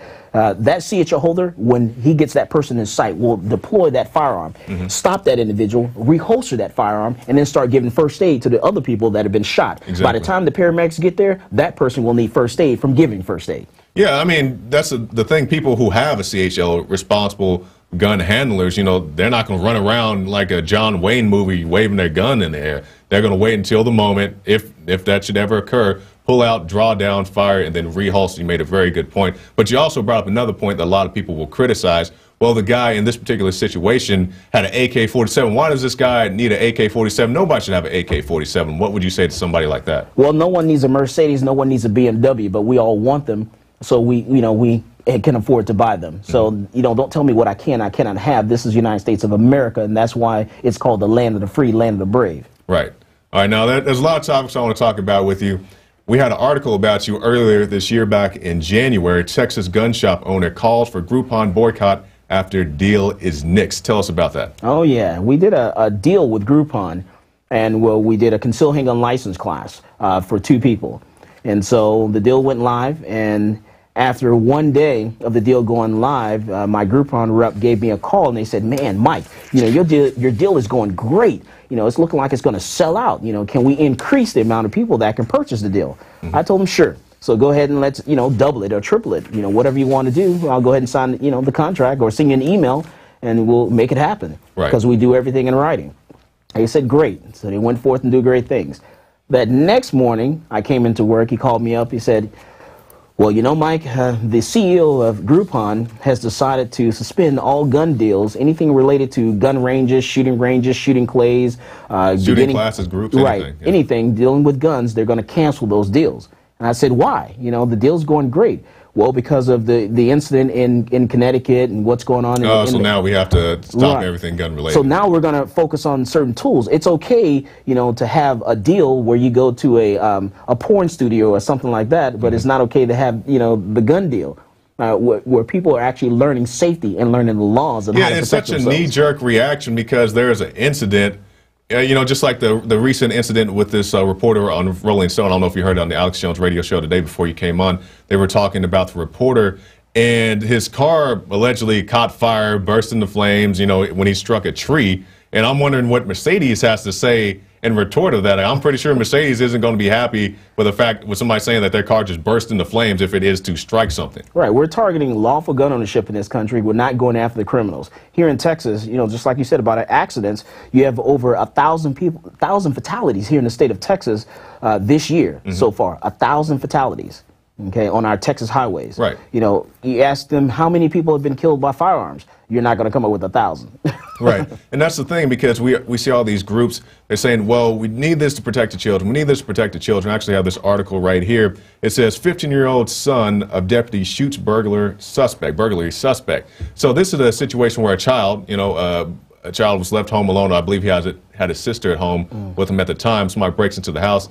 The young man pulls out his father's AR-15, repeatedly shoots two suspects, hits them both. Lo and behold, a kid actually knows how to aim, hits them both, drives them away. But then you have people saying this kid should have never been home alone with these weapons. No, and Texas law allows for that. It's called Penal Code Section 46.13. There's a section in it that says that if your child gets access to your firearm to protect themselves or the family, then there's no prosecution for that. You know, it gives you a little way out. So, hey, we look out for people, that break into our homes and the kids are home and they get access to the firearm and use it responsibly to stop that threat. Exactly. And speaking more on that, we have this home alone 12-year-old shoots intruder. Now, this is a young lady in Oklahoma. She was home alone. Somebody breaks into the house. She calls Mom, "Mom, what do I do?" Mom says, "Grab the gun, run to the closet." Young lady hides in the closet, hoping to be undetected. The gentleman or the intruder comes to the door, opens the door, it's wiggling the handle. She shoots through. Lo and behold, hits the guy. And see, we talk about a plan all the time in class. You got to have a plan. You need to have a plan of what you're going to do to protect yourself and your family.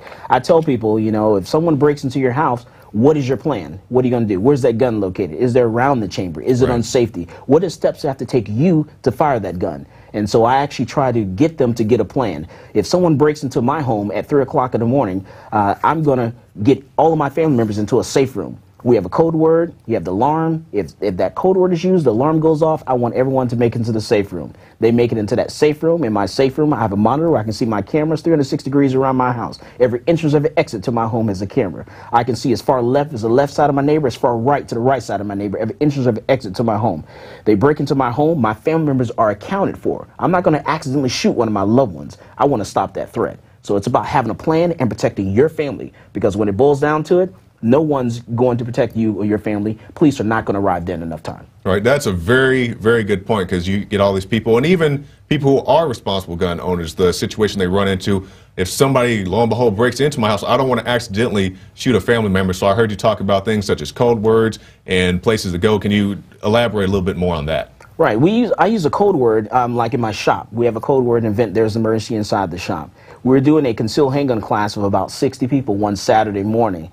And I had a class of 30-something odd number on one side and another class of about 25 and some odd number, total of 60 on another side of the building. And we're doing a concealed handgun class, and everyone was on break. They were, in the restroom, shopping, or doing whatever outside, smoking a cigarette. And the guy came into the shop, and he wanted to buy a gun. He wanted to buy a gun to kill somebody, and he was shaking, and he had the cash to buy that gun, and he was going to buy that gun, and nothing was going to stop him from buying that gun. Well, my staff used the code word. And when they kicked that code word in, which, never been used before, they used the code word. I said hi to the guy, and I identified what the issue was, and I hit the silent alarm.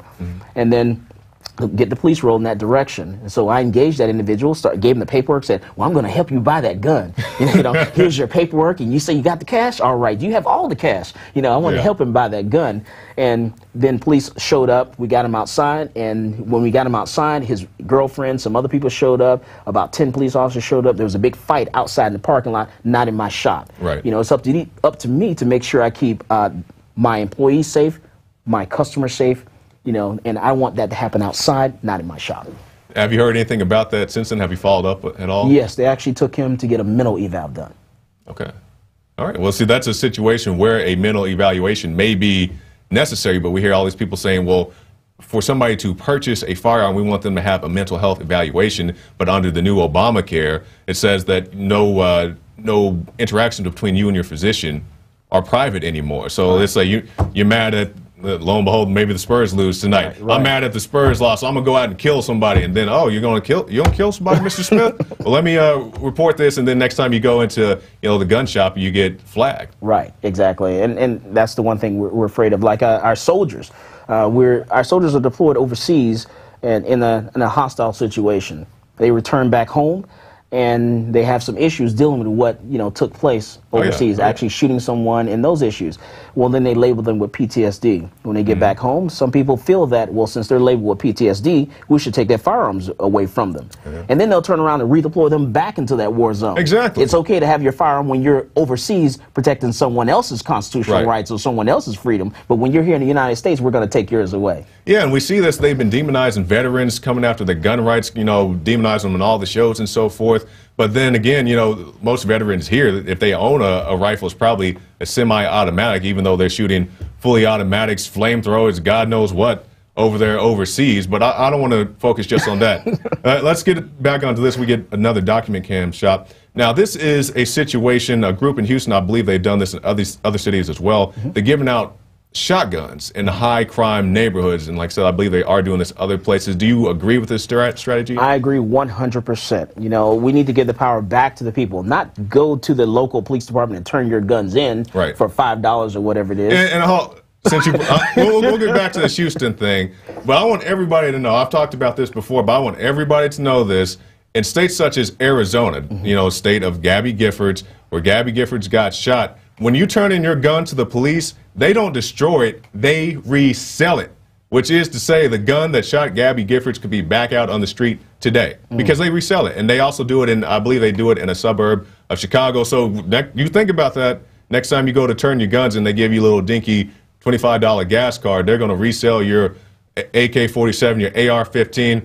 Yeah, there you go, right there. Arizona law forces cities to resell guns from buyback programs. So there you go. Just keep that in mind. So it's not really about safety, is it? It's not about safety. It's about making money. When it boils down to it, it's about making money. Okay, I'm sorry. Now I interrupt. Now tell us about these shotguns in these high crime areas. Yes, we need to empower, the families to protect themselves. We need to focus on families because law enforcement is just a phone call away. Yes, give the shotguns to the families so the families can protect themselves because the police are not going to arrive there in enough time. So I applaud this organization that's donating firearms to families and to the poor, the less fortunate. Because even our concealed handgun program that we have here in Texas, it costs money to take a class. You have to pay for the class and then get the license, the fingerprinting done, and all that stuff. So we've kind of gotten away from, like Vermont, in the state of Vermont, where it's constitutional carry. Everyone can carry openly or concealed without a license. We've gotten away from that, and it's all about money now. Yes, I agree with that 100%. Constitutional carry, because everyone should have that right to protect themselves. You shouldn't have to go get special permission from Big Brother to carry a handgun. Right. All right, now, Mike, I want to get your opinion on this. We saw recently President Obama, he went down to Mexico, and he's standing there in front of a big crowd, and everybody's cheering him on. He says, the reason for gun violence in this country is because these guns came from the U.S., which is true. But they came, not all of them, but a good number of your more exotic guns, I guess you would say, came from the United States of America under Operation Fast and Furious that gave guns to Mexican drug cartels. Now, we hear all this rhetoric about background checks and stricter gun control, but we gave, under this administration, weapons to Mexican drug cartels. And the defense I always hear is, well, we had Iran-Contra and we had these other things. And I'm not saying we didn't, but this administration gave weapons to Mexican drug cartels. Right. Just like what the government's doing right now and focusing on giving arms to another country right now, they're going to let the same thing happen there that's happening in Mexico. We need to decriminalize marijuana and take that control away from the drug cartels, and then hold the administration accountable for what they're doing in selling arms or tracking arms or whatever they think they're doing, because that's not helping the problem.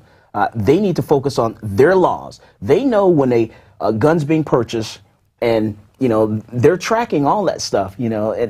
So they need to focus on on their side of the house and leave the people, the American people, out of it. Now, I don't have an article for this, but it just popped in my head when we were discussing the topic of Mexicans, and this boils down to more Hispanics. But on the background checks for guns, I believe it changed in the past year, where it has an additional box for people of Hispanic origin. Are you familiar with that? Yes. Okay, so when you saw that, what did you think about that? Yeah, because they added a different box now. You have 10A, 10B, yes. Not Hispanic or Latino or Hispanic or Latino. And then you pick 10B and say white, black, or Asian or whatever. Right. And the reason they say that's for is to track, these I guess, opposed to guns going to Mexico or whatever Hispanic countries, gang violence, whatever. We do something a little different in Texas, since we actually border a foreign country. In Texas, if you purchase 2 handguns or 2 long guns in a 5-day period, they've actually forced the gun store to fill out a form and report you to the FBI without your knowledge. Right. Okay, so because we're bordering Mexico. So that's one thing that, you know, I don't think people are aware of. I'm glad you mentioned that. People know that now. You know, I'm against universal background checks because I don't think that we should focus on individuals and one person being able to sell a gun or a firearm to another private individial. You know, that's one thing that we should do on the gun store side of the house. You know, we do background checks in the gun store. If a gun store goes to a gun show to sell a gun in a gun show, they have to do a background check. They have to fill out, the person has to fill out the form. We have to call the FBI and the NICS and do the background check in the gun show, gun store, as long as you're an FFL, a federal firearms license. Right. So. Now, I want to go back to the debate briefly, then we'll get back to our articles. When we saw you in the debate last week, somebody brought up the point that, you know, he goes to a gun show and he sees all these licensed dealers selling thousands of guns and all that. And then you had a retort to that. What was your retort? Well, the thing is, he said that, you know, he sees private individuals selling thousands of guns. Okay. And I said, well, if you see a private individual selling thousands of guns, I just want you to know that's a felony. That's illegal, and you need to report them to the ATF. Can you explain to us why that is? Because if you're selling firearms for profit, then that's illegal according to the ATF. Okay? If you want to just sell your one particular gun, or your 5 guns, or whatever that you have in your stash, you can do that at the gun show. But when you get to the point where it's a business for you, then that becomes a felony. Oh, okay. That makes sense. That makes sense to me. All right, now I want to go on to the racial views of guns, because we see so many people saying that guns are for white people, their guns are to oppress a specific race or class or whatever. We have this article from the LA Times. LA Times announces white men are terrorists. They're not jihadists. They are white, right-wing Americans, nearly all with an obsessive attachment to guns, who may represent a greater danger to the lives of American civilians than international terrorists. Well, you know, in my family, you know, we're all, you know, black, African American. I actually was raised by a retired minister, and he was 96. My great-grandfather was 96 when he died. My great-grandfather used to always have this Bible with him, and he would say to me, Michael, I like to bring everyone the Lord. He always had that Bible. My great-grandfather would open up that Bible. In the middle of that Bible, there was a hole cut out. He said, Michael, I like to bring everyone the Lord. My great-grandfather would reach into that Bible, and he would take out a revolver. And he said that when I cannot bring them to the Lord, I will send them to the Lord. You know, so personal safety is for everyone. It's not just for whites, blacks, Asians, or whatever. It's for everyone. Everyone's concerned about that, and everyone's got guns. Certain people are more concerned about knowing the laws and, you know, and keeping themselves out of the system than others. I said on the show earlier that, you know, we have over 1 million people that are locked up in this country, you know, getting to the race issue. 1 million people locked up. Out of that 1 million, majority of them are black, are African American. So those are the ones that are going to be faced and having to deal with new laws, new gun control laws. Exactly. Because you're going to give tools to law enforcement to go after, put more blacks, lock them up in jail with these new gun laws. And so that's why I definitely agree with that. But I want people to know it's beyond a racial issue, because we see things like in Florida, a man was charged with 5 felonies for releasing balloons. I'm not sure if you saw that article or not. I'm dead serious. This guy, he was out, I believe he was getting a Valentine's gift for his sweetheart or whatever. You know, they were out. He says, hey, baby, I love you. And he releases some balloons. Cop pulls up. Excuse me, sir, did you just release those balloons? Like, yeah, I'm just hanging out. Shack, take him to the paddy wagon, and now this guy got hit with 5 felonies. Wow. I'm not exactly sure, you know, what happened to him after that, but just the notion that you can be charged for something so simple, something so meaningless, is just another attempt to get everybody into the system. Right. And I'm curious what the charge was on that. It was, I don't know, maybe we can pull that up real quick. And I tell you, a felony, you get charged with a felony. That means you, according to the federal government, you cannot possess or own a firearm. And that's the whole point. That's the exact point, because people think of felons, you know, your big-time drug pushers or your violent offenders, you know, people such as that. They don't think about somebody releasing balloons as a potential felon. We see people getting arrested for selling lemonade. I'm not necessarily saying that's a felony, but we've shown those videos. Just anything is a felony now. Right, I mean, just thinking outside the box is a felony. But that's okay. We won't belabor that point. I want to go back to this racial issue. I have this article right here. Danny Glover's claim versus the history of racism and gun control. Were you familiar with what Danny Glover said? No. This happened, I guess, back in February. Okay. And he said the Second Amendment was basically, is to protect slave owners. That was the history, the genesis of the Second Amendment is to protect slave owners. No, the original intent of the Second Amendment is so that the people can protect themselves from their government. Exactly. And I mean, this was a mild internet meme at the time. I believe Ben Swan made an article about this. But basically, somebody was asking Danny Glover. I believe he was at a college giving a speech, and they say, "Hey, Danny Glover, what do you think about guns?" Because I guess Sandy Hook had happened recently. And what do you think about guns? He says, the gun laws in this country were to protect the slave owners. But then we think about some of the first gun laws in this country were just the opposite. They were imposed on freed slaves, and not just guns, but any type of weapon, swords, or whatever type of instruments that they had at the time. Right. And I believe the original, when they actually started gun control, and actually it targeted the black community and slaves and back in that time frame of. Let's take the guns away from the slaves. That way the slaves can't protect themselves. And to me, I want to learn from the Jews. I definitely want to learn from the Jews, because if you remove my firearm, then you're going to, take my money, control me, and take my home, and everything else goes. Once you take that gun, everything else goes. And my motto is, when they come after my guns, I'm going to give them my bullets first. Yeah, okay. Now, I think we actually found that article about the balloons. I was making sure everybody knows. I'm not making this up. Okay, so the guy was charged with, here it is, man faces 5 years in prison for releasing balloons on beach as a romantic gesture. Wow. Let's see, I see felony up there. I see the crime against the environment. That's what it was. Wow. Yeah, so that's real. Yeah, I think a couple of paragraphs above that, it talks about the felony. Yeah, according to the Sun Sentinel, let's see, it's an act of love, but a felony. So there you go. There you go. Just another attempt to get you in the system. Now, our time is coming short, but I want people to know that you're not just all about guns, you're about other activist issues as well. As a matter of fact, the first time I met you was down in San Antonio at a RFID student protest with Andrea Hernandez, a family we've documented on this show. And it had nothing to do with guns. You were just out there concerned. And tell us why you were there. It's about life, liberty, and prosperity. It's about keeping government transparent and the people's business private. And government should not be tracking people. We should not be listening in on U.S. citizens. They need to be transparent, but our business needs to be private. What goes on at my home is my business. Stay out of my home, stay out of my bedroom, and leave my guns alone. Yeah, I mean, when I'm at home on the toilet, I don't necessarily have anything to hide, but I don't think that's anybody's business. But we come to the end, so can you give us your final thoughts? Yeah, and like I said, my motto, and my name is Michael Cargill, owner of Central Texas Gunworks, and I like to remind people. That's here in Austin. Yes, here in Austin, Texas. Stay on target, stay on message. Life, liberty, and prosperity. And when they come knocking at your door to take your guns, then give them your bullets first. There you go. Michael Cargill, Central Texas Gunworks. Thank you for your time, sir. Thank you, sir. All right. That's a good interview.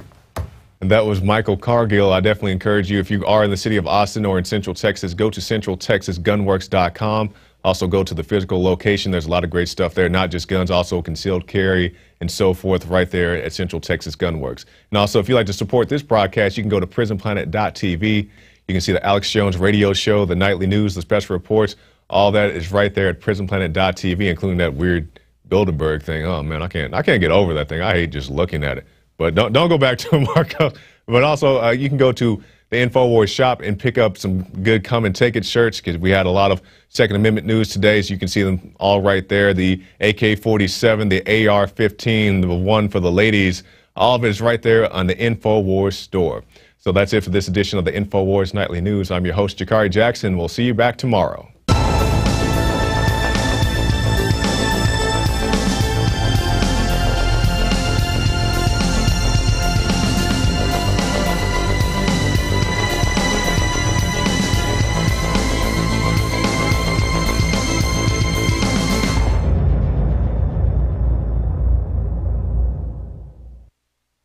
Now you can watch The Alex Jones Show live as it happens at Infowars.com/show. You'll find links to all of our content there and a free 15-day trial for Prison Planet TV. More than 60 movies and documentaries all in one place at Infowars.com/show.